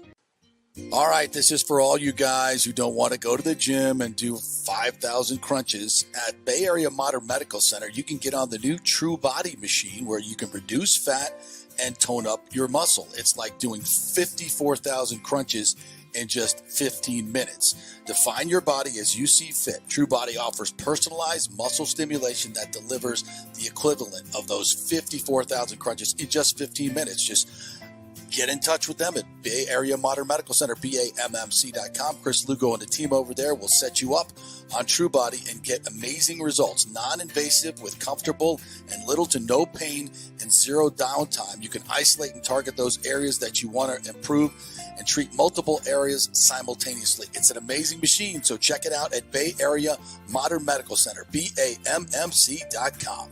Are you looking to be more productive and healthier? Do you know chronic dehydration affects your overall health and well-being? 75% of the U.S. population suffers from dehydration, and many of us don't even know it. That was me before I was introduced to Hydrate Heroes. 8 times the benefits with hydration. A beverage with benefits more than just hydration. That's right, 8 times the benefits with hydration. Hydrate Heroes provides a refreshing, great-tasting beverage powder to mix with water, providing elderberry, zinc, vitamin D, electrolytes, amla fruit, which provides a great source of vitamin C, along with a proprietary mushroom blend that has shown to help increase endurance and energy at the cellular level. Hydrate Heroes is so confident you're going to love the taste and the results. They are offering our listeners a special offer, a free 3-pack sample, no credit card needed. Just go to the jppetersonshow.com, the jppetersonshow.com, and click on Hydrate Heroes logo. Hydrate for health today with Hydrate Heroes. With over 34 years of producing small and large events, Extravaganza Productions is truly a Tampa treasure when it comes to creating some of the very best events in Tampa and all across the United States. I've worked with them at the Florida Sports Hall of Fame inductions, the Warrior Games, which was an Olympic-sized event spread across all of Tampa Bay. They are the very best, from small meetings to exceptionally large corporate conferences to galas, fundraisers, sporting events, grand openings, whatever you want. Team EPI has an extremely talented staff of designers and show producers that develop extraordinary events fueled by the visions of their clients. You can reach them at their Tampa headquarters at 813-621-4700 or go to extravaganzaproductions.com. Let's go! Right now, back to the show on FanStream Sports. All right, let's welcome in my good friend Brian Bradley, the Lightning's first All-Star. And I just learned, you scored the first goal there at Amalie Arena. I did not know that. Wow. Yes, I actually did. I scored the first goal here. I knew that. And guess who scored the second goal ever here at Amalie Arena? I know the answer. The great one, Wayne Gretzky. Correct answer. So it's actually two great ones. Two great ones. That's right. Absolutely. Fantastic. Well, it's awesome that you're at the arena too. I love that. And I know you didn't go down to Sunrise last night, but you did the first 2 games. And Brian, let's just put a bow on last night's game. You played a lot of minutes in front of the net, right? You've interfered with a few goalies in your day. With the way the rules are now, it just seems like both of those calls last night were terrible calls, in my opinion. It's not the reason they lost the series, but it's certainly a reason they lost the game last night. What are your thoughts on both those calls? Yeah, JP, you know what? I have to agree. I mean, you know what? watching the game at home last night, I was down for games 1 and 2 there, 3 and 4 here, game 5. Would it have changed the way the series went? Maybe not. Would it have changed the way the game went? 100%. I mean, the first one, I don't even know if DeClaire knew where the goalie was because he's getting pushed, held by the defenseman right there, and which should have got a penalty, which he didn't. And I mean, then Cirelli picks a puck, shoots it in the net. I mean, to me, that one I think should have counted. Then the Strelly one, he doesn't know where the net is that much. And on the second one, where we get they get the Sergachev goal taken back. But right. I mean, I'm not saying both should have counted, but the league wants more scoring, and in the playoffs, it's hard to score. Guys are battling. Guys are doing everything in the playoffs. And you know what? If you just touch your foot in the crease, does that mean there's no goal? The goalie's got a lot of equipment on, and you know what? They're protected. So, like I said, the guys are battling. They're getting punished. They're going to the net. They're going to the hard areas. And to me, I'm not saying both should have counted, but you know what? One of them should have counted. I think the league wants more scoring, and all of a sudden, we're not allowed to put our foot in the crease because of goaltending. I just cannot believe what happened there. To me, those are bad calls. I mean, you know what? And I feel bad for the team. I feel bad for the coaching staff. I feel bad for everybody because you know what? It changed the game. Yeah. There's no question about it. It was 100% game changer to me. And you can sit here and cry wolf all we want, but at the end of the day, it doesn't change the series. The Florida Panthers are a good team. They got a lot of depth. Yep. They got a lot of scoring. Their defense is super strong. They learned a lot last year, and then they got the other element like we have Vazzy. They have Bobrovsky. He played exceptionally well, Bobrovsky in net. Yeah, I was saying earlier about those two calls and especially when you look at the one earlier in the series with Vasilevsky, where Tkachuk clearly contacts Vasilevsky with his stick first, and then moves into him and then gets pushed from behind. He initiates the contact, and Vasi gets knocked on his ass and has no chance to make the save. And it's an easy one that I say is not earned, right? Because Vasi's down. He can't make the save. Both of those situations last night, Bobrovsky was not kept from making the save. He got across the crease on Cirelli, right? Fine. And Cirelli lifted the puck over his pad. That's an earned goal. And the other one, he never even saw the puck was already in the back of the net before he flopped and dropped his stick. So neither one of those he kept from making the save like Vasi was. So there's no consistency there to the calls. Am I right? Yeah, and they talk about, like we've said before, and I think Coach Cooper's mentioned it before, they talk about the league wants more scoring. And I mean, you're taking away.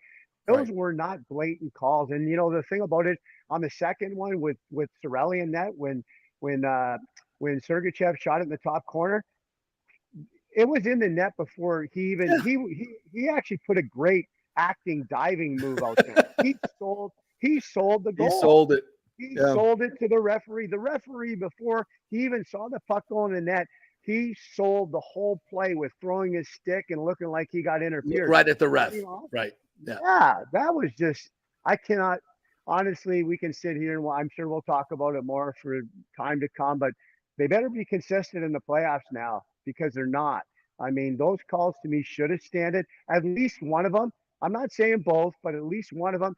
And would it have made a difference in the game? 100%. You cannot tell me that the momentum wouldn't change it.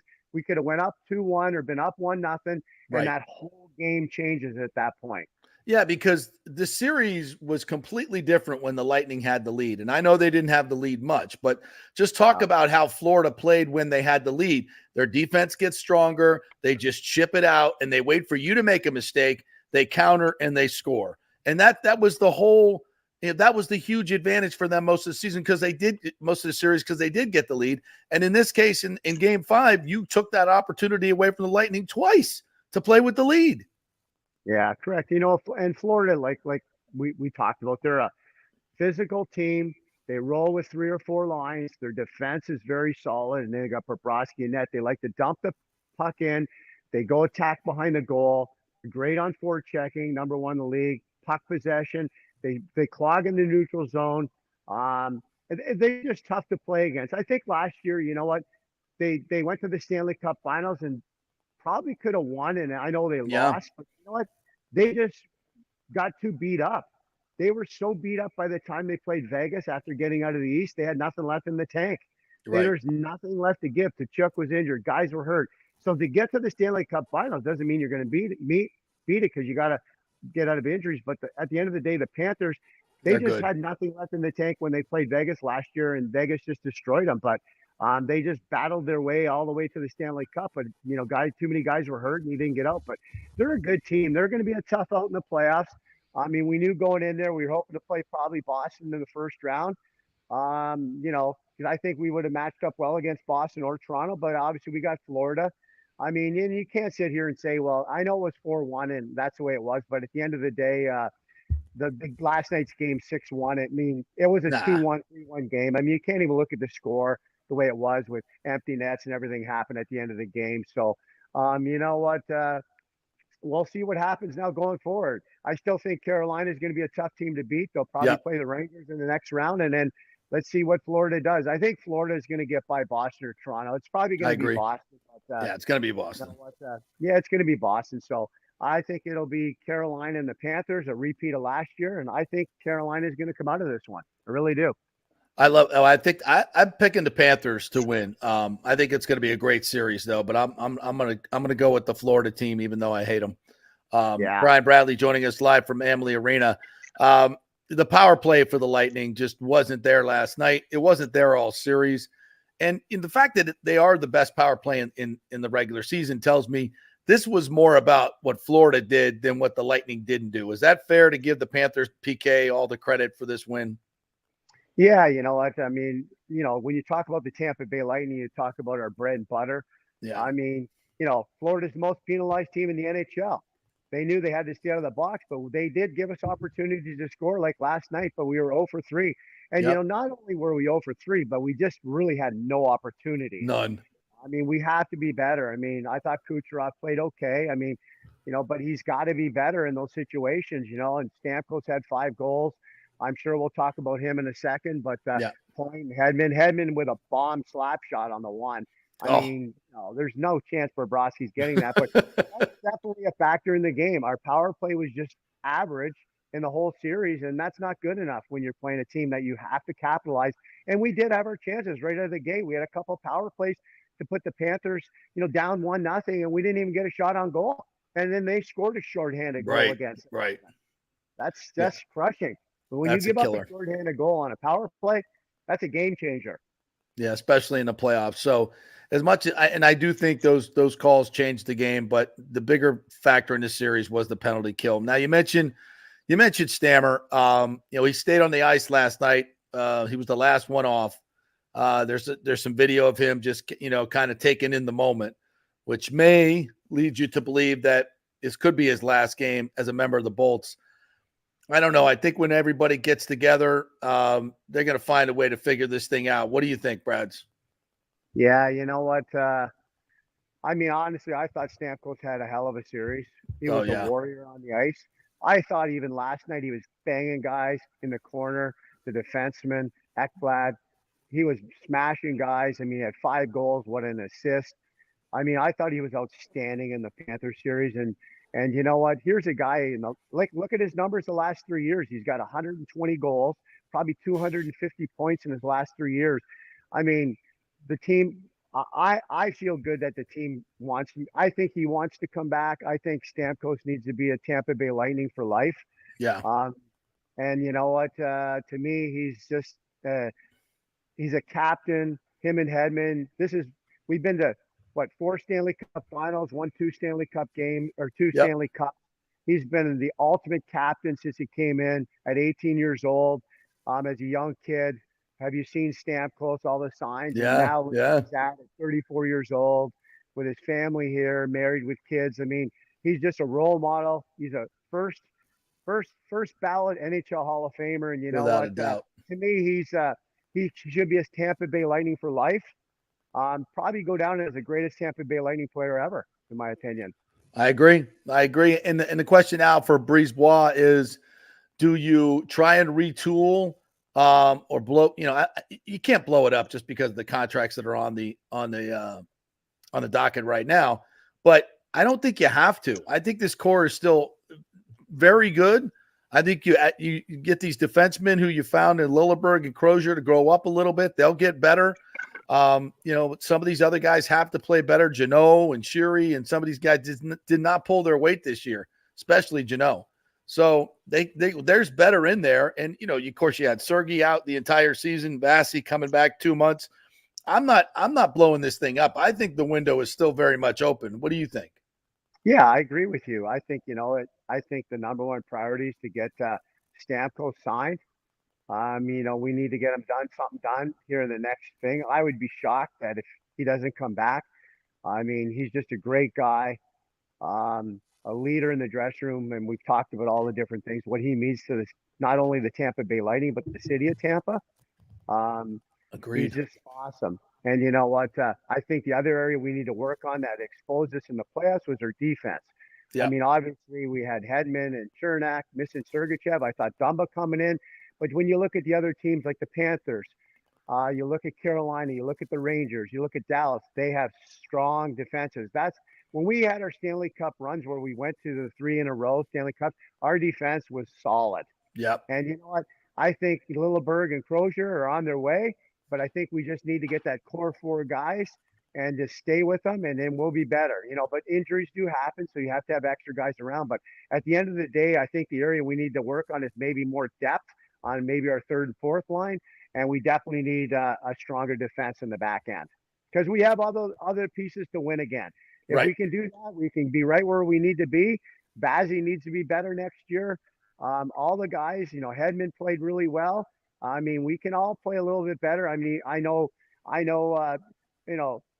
Kucherov, Kucherov had an amazing year. Probably is going to win the MVP award. But to me, he's got to be better in the playoffs. He's always been outstanding and was just okay. Okay's not going to win a Stanley Cup. Yeah, no, I agree. And people will say, what did Florida do?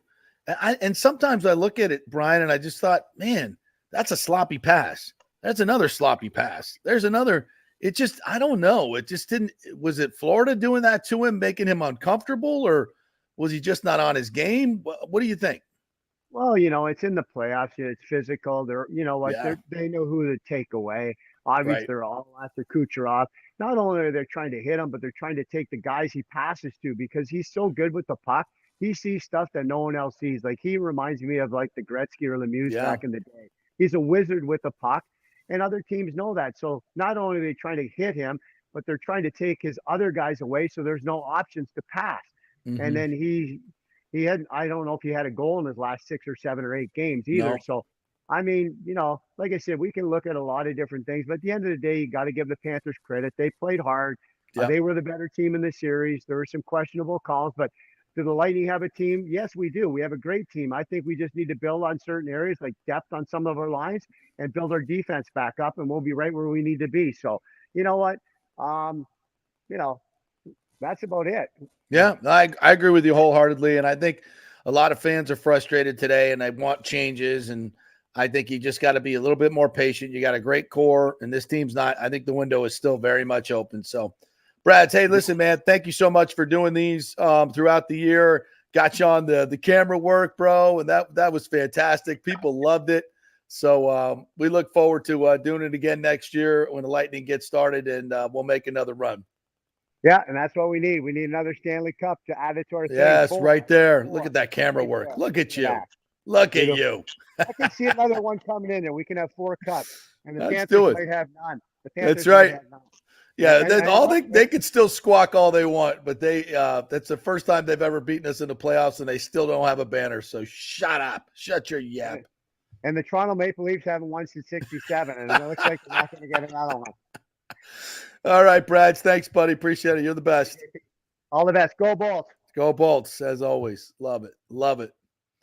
Yeah, stop. You Panther. It was funny. After game 4, there was a Panthers fan out in Thunder Alley, and I just being an obnoxious a-hole. And I'm like, I kind of lingered for a little bit because he was talking to some Lightning fans. And I'm like, oh, this might get ugly. This might get ugly. And Lightning fans are like, 2 rings, baby, 2 rings. You got 0. And he's like, 3-1, baby, 3-1. That's good nature. And you don't need to take it past that, right? But I don't know. Can I root for the Panthers? Let me put this up and let's put this question up in the comment. Can you guys root for the Panthers? I mean, who are you following the rest of the way? Can you root for the Panthers?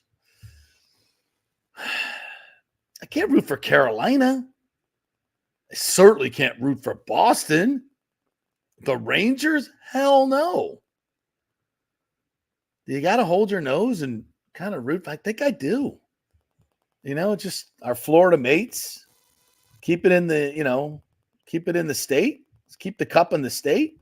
Maybe then we would have, 3 cups in 5 years or 6 years in Florida. But then again, you don't want them to get one, right? You want them to still have nothing up there in the rafters. What do you guys think? Can you root for them or not? Are you just like, I don't care who wins now? Maybe somebody in the West. I don't know. Let me know what you think.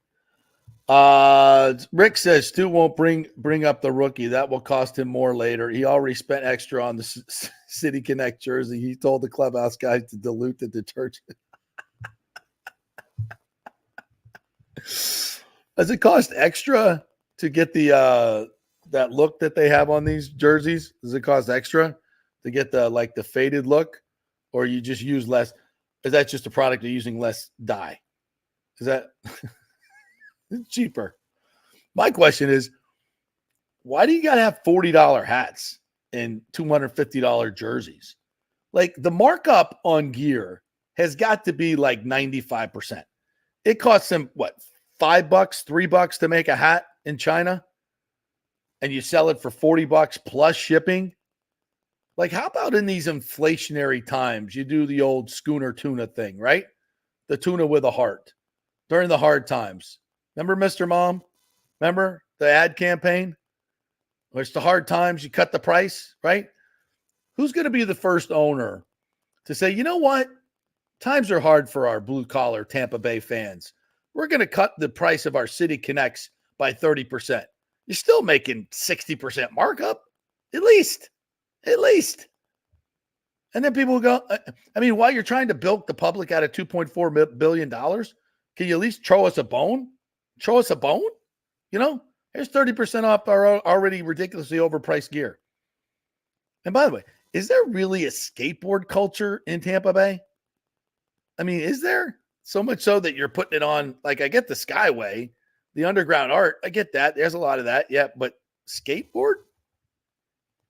There's a couple skateboard parks, but I don't necessarily think of Tampa Bay as a haven of skateboarders. Do you? Another question for you folks in the comment section. Oh, I like the jerseys. I like the grit and the glow. Love that. I think they pop. I think they're fun. I think they're bold. I think they're different. I like them. I do. I like the colors, like all that stuff. I would love to see. Well, let's see who the first owner is going to be to discount tickets and gear because of the inflationary times. I know who it's not going to be. Your owner. Unless he sees this and then just to spite me, maybe he'll do it. And then I'll take the L for that, but it'll be a W because I will have manipulated him. So yeah.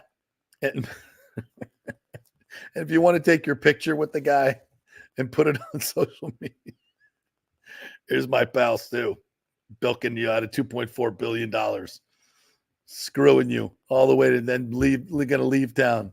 It's a town for losers, and I'm pulling out of here to win. Thunder Road. Yep. Get that picture. We're supporting them. Yeah. That's how you keep your job. Good win last night. Well, I shouldn't say good win. It's a win. It's a win. It was kind of gifted to you by the umpire, but that's okay.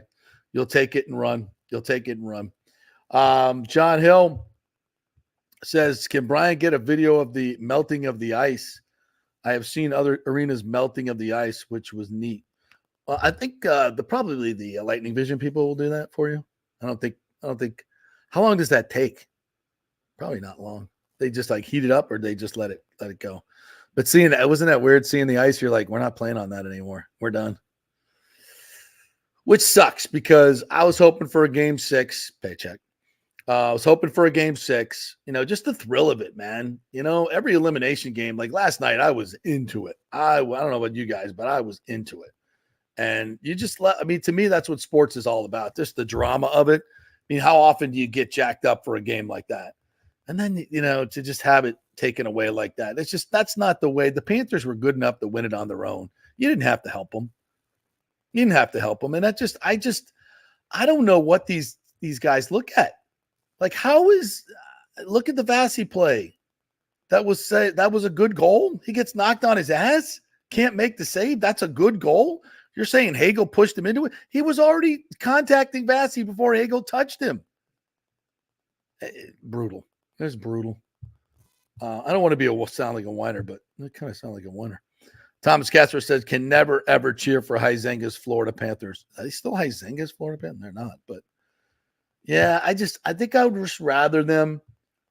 I think it would just rather them not ever have a banner, right? Because then you can still say 3-0. So yeah, I think I'm going to stick with that. I can't cheer for the Panthers.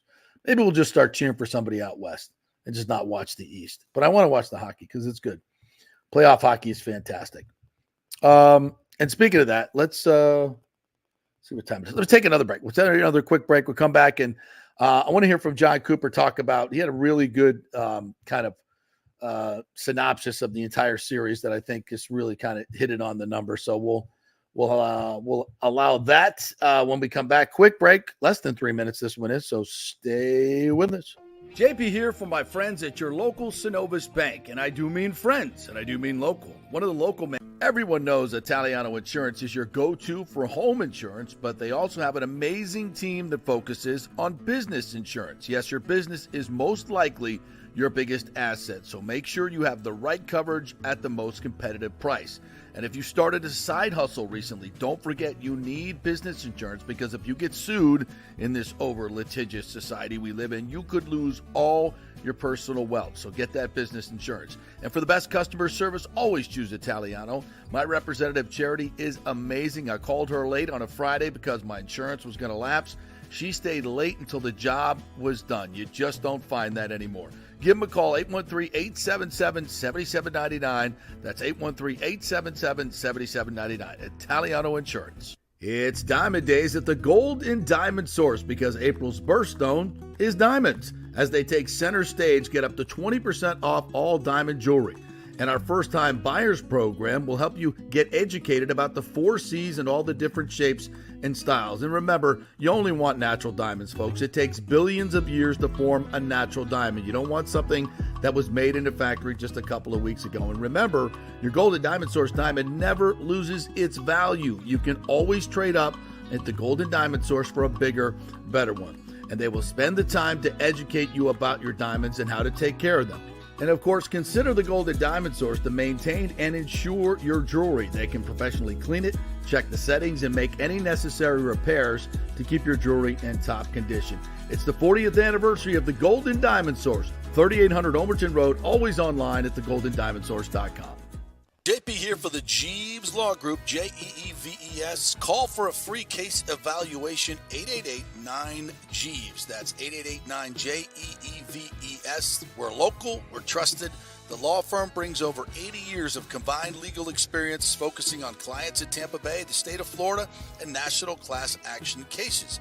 If you're injured, get that free case evaluation, no cost to you.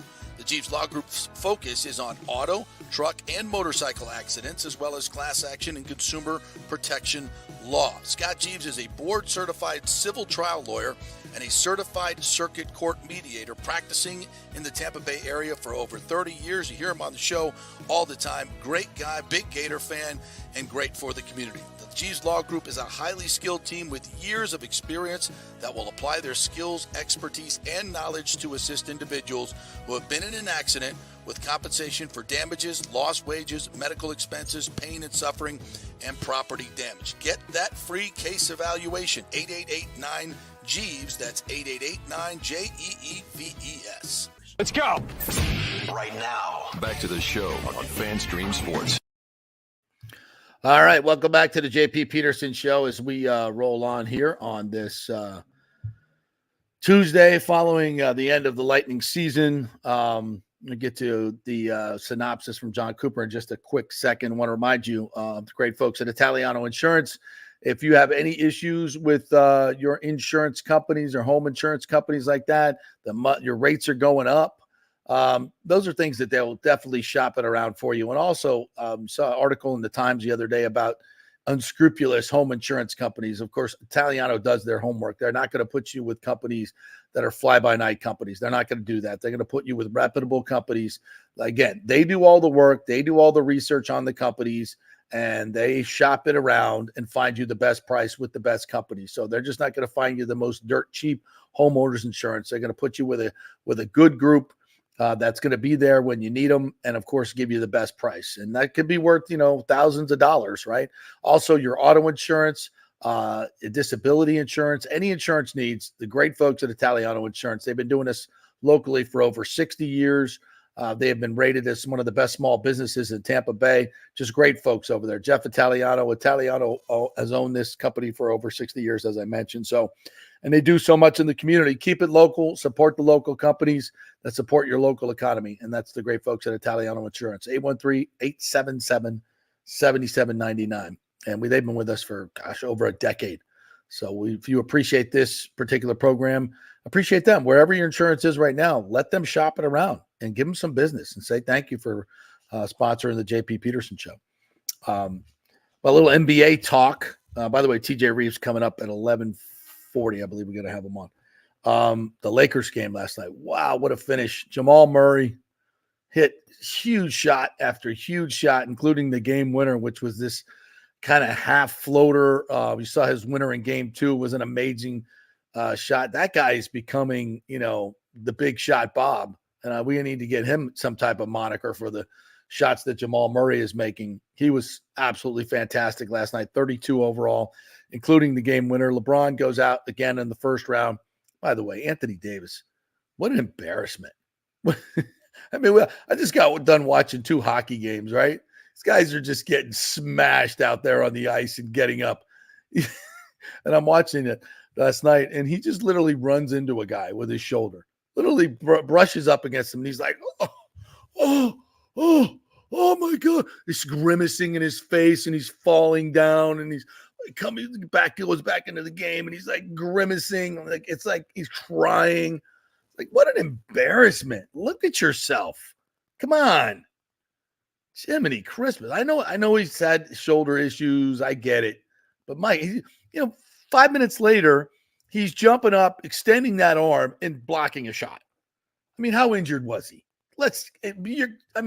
Hockey players must be just laughing at you. The NFL players like, Mike, what? You're 6'11", 250 pounds, huge human being, and you brush up against somebody. Come on. LeBron ain't doing that. LeBron turned his ankle. He got right back up, waved off the substitution, said, let's go. And he was asked about his future after the game. He said, I don't know.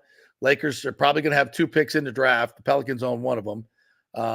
But they probably will renege on that one. I think it's like 19 in the draft or 17. Anyway. So will Bronny stay? Well, they've drafted Bronny, his son, in the second round. He's not going to be a first round pick, but they could take him. I think it's 56 overall and keep LeBron. I mean, he's the first oldest players to average 30 or to get over 30 and 10 in a playoff game. He's still playing at an elite level, can take over games. He just needs some help. I don't know if you're the Lakers, what you do there. I mean, it's showtime. It's all about glitz and glamour. So what are they going to do? They're going to bring LeBron back and draft Bronny because that's what the fans want to see. Is that the best thing to do in terms of on the court? No, but it's LA. It's more show than substance. Always has been. So that's what they'll do, in my opinion. We shall see. So the NBA playoffs continue. The Nuggets and by the way, the Timberwolves look fantastic. Good young team. The Thunder, tremendous young team. There's a lot of good young teams in this league, and LeBron is going to have a hard time winning another championship unless he goes to one of those teams, because obviously the Warriors are on the backside as well. All right, let me get to this other John Cooper soundbite here. Well, you're going to wake up in the morning and some casual fan's going to be, wow, Tampa got blown out. Anybody that follows the game or is in the building knows that was not the case. There was a lot of things that didn't go our way tonight. A lot of things that didn't go our way in the series. And trust me, I've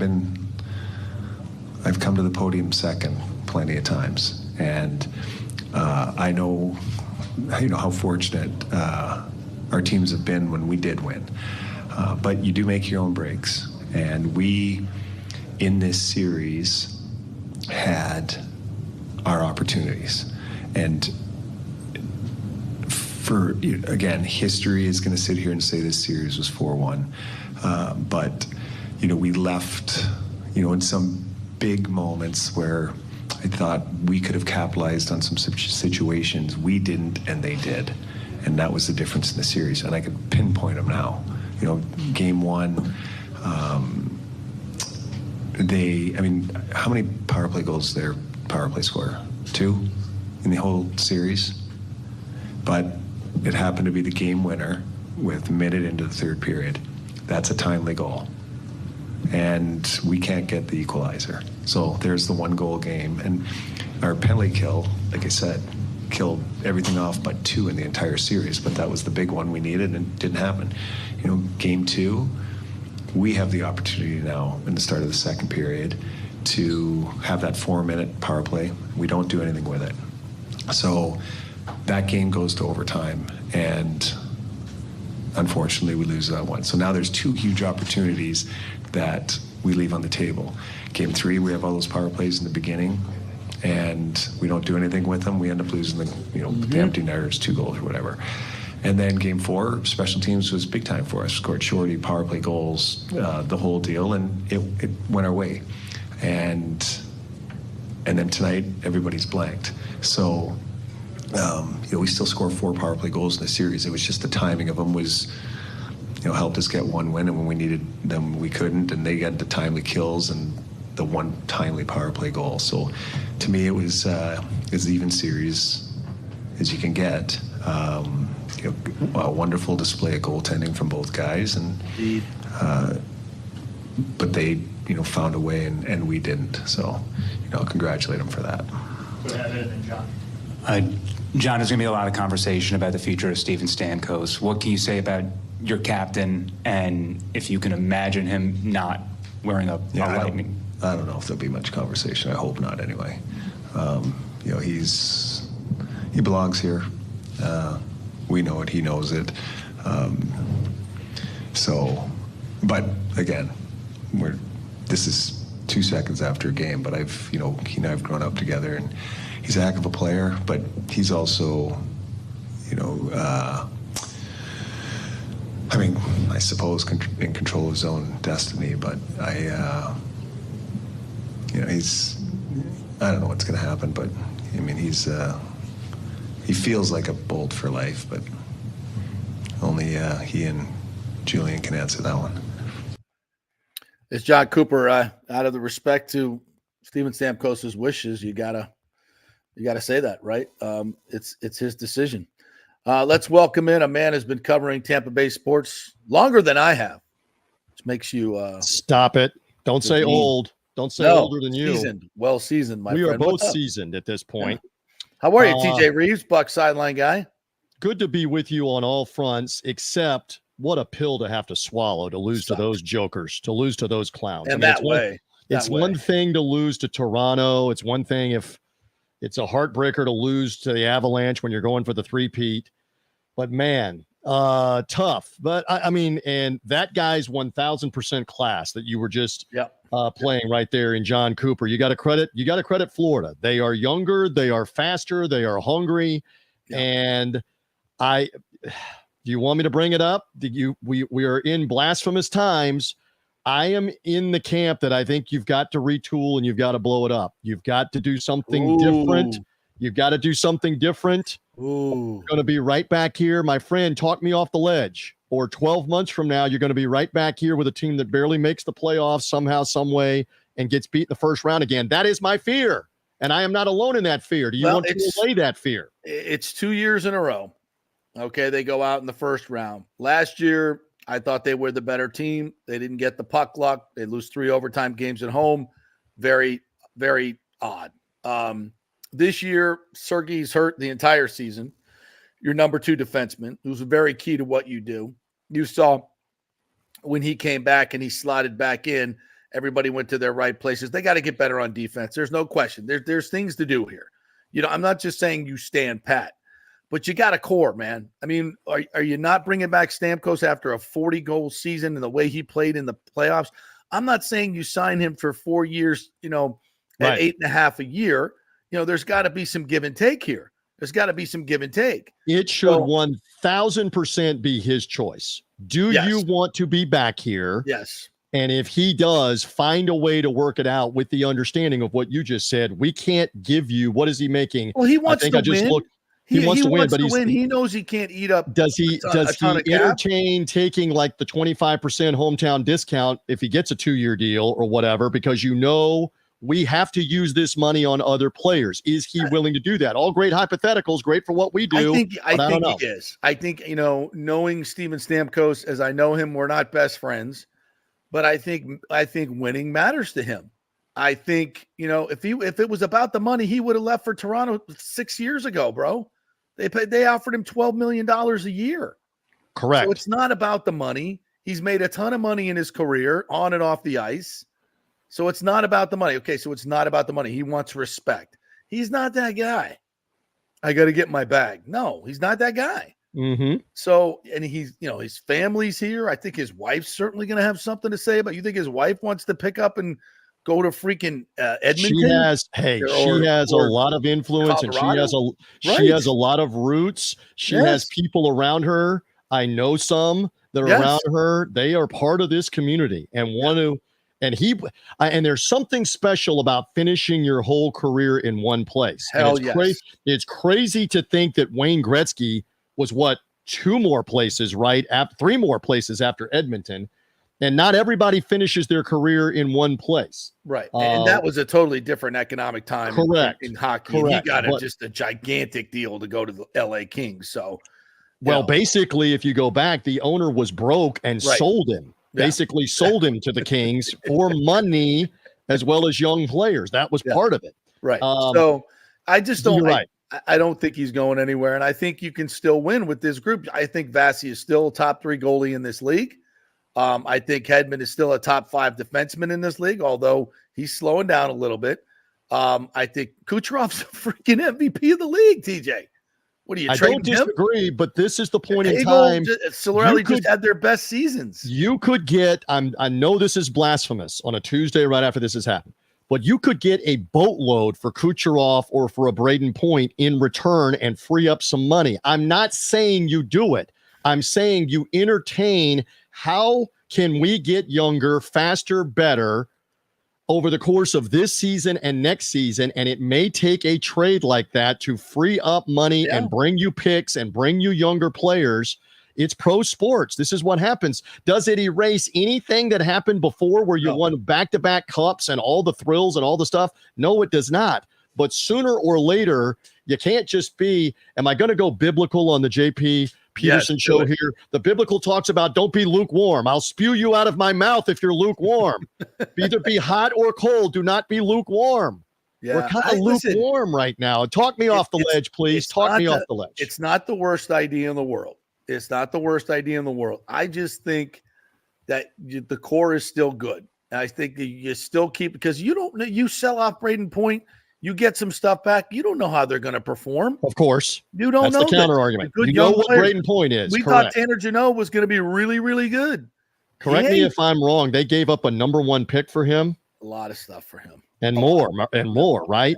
5-2. Can we pretty well conclude that was a mistake right now? That was a mistake. It was a mistake. So there's the danger. What you're talking about. What you're talking about, there's the danger. You don't know what you're getting back, but you know what you have. You know what you have. And if you can sprinkle in the core, I mean, I don't know how close Isaac Howard is to coming up and being, a really a good piece to this puzzle. I think Lilleberg and Crozier, these 2 rookie defensemen, are going to get better and they're going to grow. You're going to have Sergei hopefully for the whole next season. I just think there's too much good in this to just blow it up. But all right, it's part of it. It's part of it. You talked me off the ledge. So many good times to hang on to. It's you don't tough. do it because of that. I still think. Well, no, I'm talking about right now. If you're a fan and you're down in the mouth, and I am detached. I don't cover this team. Yeah. I'm a fan, like everybody else that's a fan watching this. So you're dejected right now. You had a bag put over your head and punched in the gut by the Florida stinking Panthers of all teams. But you hang on to the fact that you won 2 of them and went to a third cup final right in a row and recently. And there are a lot of NHL teams that can't get there once, much less be there 3 years in a row. So we have to hang on to that right now. That's my point. Is like, you look how hard all these other teams are trying, and they can't do squat. They can't even get to the playoffs. Look how hard Toronto's trying. Look how hard Montreal is trying. Look how much money they've spent. Look how Steve Yzerman has not been in the playoffs with the Detroit Red Wings for the 5 years he's been there. Am I correct on that? I believe I saw. I mean, it is hard. Yeah. To your point, it is hard. So you think you're getting good players back. You think you're getting younger. You think you're getting faster. Are you? I know what these guys can do. And you know what? It's funny. When they needed to put the pedal down, they went 11-1-2. And they drew the freaking Panthers, who I think are going to win the Stanley Cup. Could they have beaten Boston? Hell yeah. And then you'd be saying, oh, we've got into the second round. And could they have beaten Carolina? Could they have beaten the Washington Capitals, who did nothing against the Rangers? Stop. Could they beaten Toronto? Yes. Could they?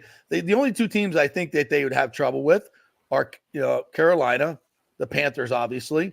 But I think they can maybe the Rangers and maybe the Rangers. Even the Panthers, TJ, they were 1 goal behind or tied going into the third period on every single game. Don't look at the final scores.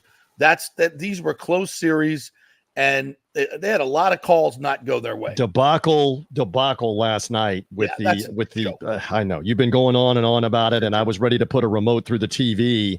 Especially on the first one, where I'm sorry, Bobrovsky's got 2 arms around Duclair's skate while it's right by him. He bear hugs his skate while the Panther defender bear hugging his stick.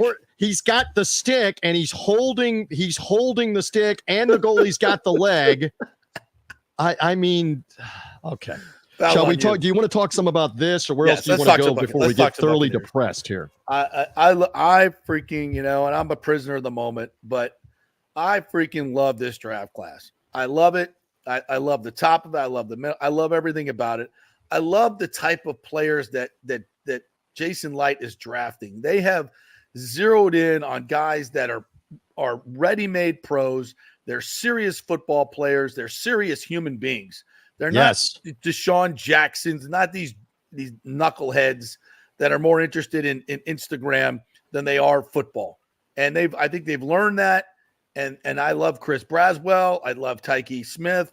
I just love the whole group. I think they're all really, really good football players. Now, how they adjust to the NFL, nobody knows. But man, I think they're all good fits. And there's a need for every one of these guys. Well, your thoughts? I keep coming on with you and saying in Jason Light and staff, we trust, especially in the middle rounds when we go to night 2 and we go to night 3, because they keep giving you an Antoine Winfield, a Rashad White, a Luke Gedeke, a Cade Otten. Stop me when you haven't heard a contributor, a Jake Camarda. I know there have been some misses, a Jake Camarda, on and on down the list. Trey Palmer from last year, Cody Mauch from last year. After the first round, they've repeatedly hit Yaya Diaby. I mean, did we know anything about Yaya Diaby and Trey Palmer and Cody Mauch this time last year? Nope. Now, I'm not going to make Cody Mauch out to be an all-pro. And no, Trey Palmer didn't lead the league in receptions, but there's promise from those 2 guys. And good Lord, did some teams swing and miss that needed a pass rusher on Yaya Diaby, and the Buccaneers did not. So be very encouraged with the Braswells, the Tyke Smiths, McMillan. It's very interesting that he was a huge target for Michael Penix, huge in the figurative sense. He's not that big of a guy, but 6 foot slot receiver. He was a big time target over and over and over again in their offense and delivered in their biggest games, in the Pac-12 title game, in the semifinal win over Texas, and even in the championship game against Michigan. He had a lot of catches. He had touchdowns in each of those last 3 games as well. So, and then you look later with Bucky Irving and where they got him. All right, you're a great one to speak to this because I keep quoting Warwick Dunn 2.0. He's probably a little smaller, even if we can say that, than Warwick Dunn. But does he remind you some, because you covered it up close and personal with Warwick Dunn? What was Warwick Dunn Does Bucky all about? Irving remind you? Does he remind you of him? Yes, because what Warwick Dunn was about swing and miss, right? They couldn't tackle him. This guy had, what by PFF standards, broke more tackles than every running back in college football, save one. He was number 2 in the last 2 years. So you get a guy like that. So what is being a running back is about what? Not having people tackle you, breaking tackles. Right. That is, or that making is them miss you, making them miss. And this guy could catch the football. Is there an easier thing you can do in football besides drop back two yards and flip it to a running back in the flat one-on? If you're an offensive coordinator and you can't get your running back isolated on a linebacker in the flat, you're a terrible offensive coordinator. I don't think Liam Cohen is a terrible offensive coordinator. No. There's not a linebacker in football that wants to be one-on-one in the flat with that guy. He will make you look stupid, and he's hard to tackle. He reminds me more of a Darren Sproles because he's so big in the trunk. I mean, he's big. He's 192, 5'9", 192. That's thick. That is thick. And, so I love it. Love him. And again, Warwick Dunn was such a special player on make you miss him and turn it into a 30, 40, 50-yard play. That's what he did at Florida State. That's what he did, especially in his first few years with the Buccaneers. That was such a magical time because they had turned it around with Tony Dungy, and Warwick Dunn made play after play after play in those games. So again, I love the overall of what they did. They went and got offensive linemen. They got a couple of centers as well in the undrafted free agent market when they went to that market. Yeah. So Kalen DeLoach too from FSU. And again, I fully understand that everybody this time of the year is selling hope. I keep talking about this and selling optimism, and they think they did great in the draft. But if you're a Buccaneer fan that was looking for needs like a center, like a pass rusher, an edge rusher, like another receiver for depth, a cover corner, et cetera, they address several needs with this. And you've got to have these guys for depth. You've got to have these guys because they're inexpensive for all the other stars you want to keep. Right. So it's crucial. It's crucial to be able to do this. Starters. Yeah, and I think Braswell, I just loved his interviews. He's a Saban pro, right? Coming from Alabama. And Nick brought this up on the show the other day. He only started 2 games, but yes, he led the SEC in pressures. If most guys, if you're not starting and you think, and he's probably could have started on any other team in America, he's behind Will Anderson and Dallas Turner. So, but of course, Saban got him on the field. He wasn't starting, but he got him on the field. Right. And he led the SEC in pressures and started 2 games. I mean, hello, production. Every one of those SEC offensive linemen's playing on Sunday. Hello. Yeah. You get that guy at 57? That's exactly right. And I got a message. I've got several different people that I consult on anything and all things Alabama. And one of the messages I got back, fantastic guy as well. So, and I think character does matter. It does matter. Winning matters. I mean, to go get him, to go get Tyke Smith out of a winning program, to go get Jalen McMillan and Irving out of winning programs the last 2 years. That is infectious. That helps with what you're doing. No, I love that. And, the obvious, we buried the lead here with Graham Barton. I love that pick. I just love it. The more I watched this tape against Jared Verse, he's out there playing left tackle. Yes. Against Jared Verse. And I'm going to say he owned him, but he certainly held his own. Sack. And now you move him inside with that type of athleticism. And Liam Cohen, from what I can tell, has his guys moving around. That center is going to be pulling. And it's such a critical position. I don't think people go look when the Bucs were at their best. Who did they have at center? Ryan Jensen. And when he left, how was the running road grader? Right. How was the running game? Well, I mean, you look in 19, 20, and 21 with Jensen in the middle, Ali Marpet next to him, and Donovan Smith, even though there were occasionally problems, got beat or a penalty or whatever. they were tremendous running left and running the football left. Yeah, and because the interior of that. line was fantastic. And pass blocking and the interior of Marpet next to Jensen. So you're looking to fortify. You always love when I can share a little bit of intel. I'm not going to act like I'm an expert, but I talked to somebody that's in the Nashville area that knows about the Barton family because they have a family that's prominently known, and he's been at Brentwood Academy there. And they said, what a family this is that he comes out of. And it's not hard to figure out. He ended up at Duke. You are not getting into Duke unless you're a future Fortune 500 CEO or an astronaut or a federal prosecutor. So he's in Duke.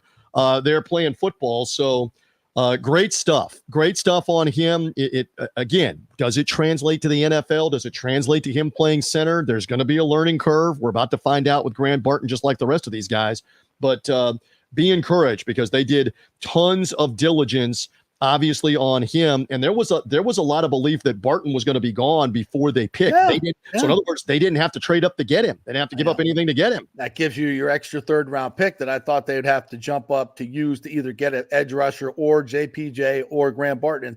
And the draft came right to you because all these damn quarterbacks were overdrafted, which brings us to Michael Penix and the rest of the division. Good for Michael. Hey, good for Michael Penix. Yes, absolutely. And at the same not time, really because he can't play right away. Well, you don't know that. If Kirk Cousins is terrible at the beginning of the year, are we seriously sitting here now saying they're not going to try it with Michael Penix after what they did? I don't know.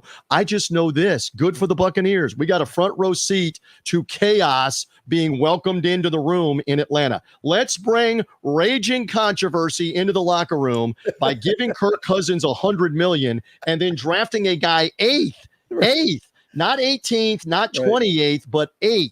Great continuity of plan there. Let's go out and sign Kirk Cousins, 36-year-olds coming off of Achilles, spend $100 million the next 2 years, not 90, $100 million the next 2 years, right?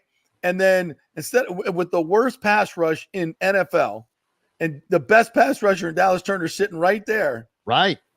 And you got a defensive-minded head coach who knows I need pass rushing help. I need defensive help. At the press conference? I know. They're trying to defend it the best that they could. I mean, the video. Where's the continuity? Well, look, I do understand this.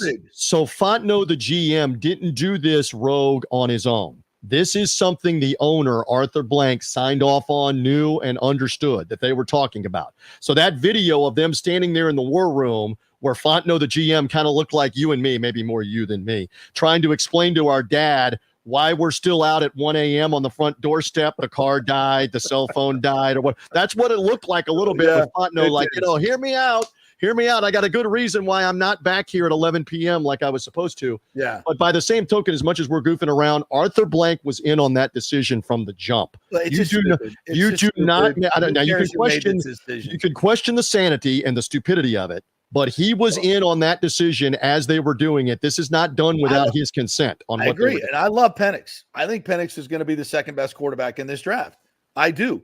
But why do you and think about this if you're the Falcons? And when this whole thing started, you needed a quarterback. Right. You had $95 million in cap money, right? And you had the 8th pick in the draft. They knew they had the 8th pick in the draft. Right. If you didn't know that Michael Penix was going to be there at 8, you're a moron. You're not doing your job. There were many that believed he wasn't going to get picked in the first round. A lot of the mock drafts didn't have him in the first round. Exactly. Right. So if you liked Penix, why did you go sign? You could have gotten Danielle Hunter and a top flight corner for your defense and Justin Fields, by the way. You could add all three of them for what you spent. And then you could have drafted Michael Penix. True. Or you could have drafted Dallas Turner and had Justin You're making Fields. too much sense on a Tuesday. You're making too much sense. I was watching the game on Thursday night with Tristan Wirfs, game 4 at the Amalie Arena. Not the whole game, but I was just chatting with him. And I should have turned to him because I think at that point he just got Michael Penix. Hey, guess what? You're not going to be lining up next to Dallas Turner for the next 6 years. What? Well, they took Michael Penix? Yes. Oh, good God. What a story. What a story. Right. And again, they bring raging. You're like, put a neon billboard up. Story of the 24 Falcons is raging controversy because as soon as he has a bad game or two, especially early, they're going to be screaming in Atlanta to play him. And I'll be curious when the schedule is out next week. Are we on the Falcon radar for one of the first 2 games of the season or the 3rd game of the season, something like that? And might there already be trouble brewing by the 2nd or the 3rd game in the ATL? Well, Kirk Cousins called Michael Penix, and they're all good. It's all good now, so don't worry about that. Kirk Cousins is going to go down as one of the most amazing stories in terms of guaranteed money in the history of free agency. In Wall Street. It is just remarkable, the guaranteed money he's gotten. So he's good. He's good like Sam forever. Bradford, hold my beer. Watch this. Yes, it's almost, to that level right now on how many tens of millions versus significant things you've done. So stay tuned. Stay tuned in Atlanta. I think as we sit here moving forward with the Buccaneers, you look around the division and go, we good. Yeah. We good. We good. Especially with bringing the people back that you brought back. You got better, and I'm not sure anybody else did. That's right. Well, it's a good thing. All those things are good things, my All friend. right, my friend, you got anything to plug? No, we're good. I got a little downtime right now. You always want the updates that we're not only playing flag football, but the Twins. I'm showing the video audience. We're practicing driving. We got family vacation later this summer when school is out. I'm kind of downtime. I don't know. Family vacation, we're actually going to go on an Alaskan cruise. I will report back out of Seattle. Nice. So why do anything local in Florida? Let's go 3,500 miles away. Get the hell out of the heat and go to Alaska. Yeah. That sounds smart. Yes. And the Twins have no concept because the cruises they've been on have primarily been like bathing suit 23 hours of the 24 hours of the day. That ain't Alaska. You're going to have 3 layers. Binoculars for in Alaska. Yeah. Alaska is going to be different. So, we're going to do that later in the summer. So we're going to be good. Whenever you need me, put the bat signal up. I'll be around with you. Thank you for talking me off the ledge about the Lightning. We're going to be fine. Glad on the Bucks. We're going to be fine. The Rays. What else happens? We got issues, but everything else, we're fine. We're good. Bucks, Lightning, we good. All right, partner. Have a great day. Appreciate it. Great to be with you. Be well. Great, TJ Reeves. All right. All right, kids. That'll do it for us here at look at that. Close music this time. Solo producing. I'm getting this stuff down. Big thanks to TJ Reeves. Big thanks to Brian Bradley, JC Allen, who all joined us today. Don't forget to like and subscribe on our YouTube channel. We can watch anytime, anywhere. Podcast, like and subscribe on Apple and Spotify. And we appreciate you sharing the show whenever you can. Have a great day, everybody.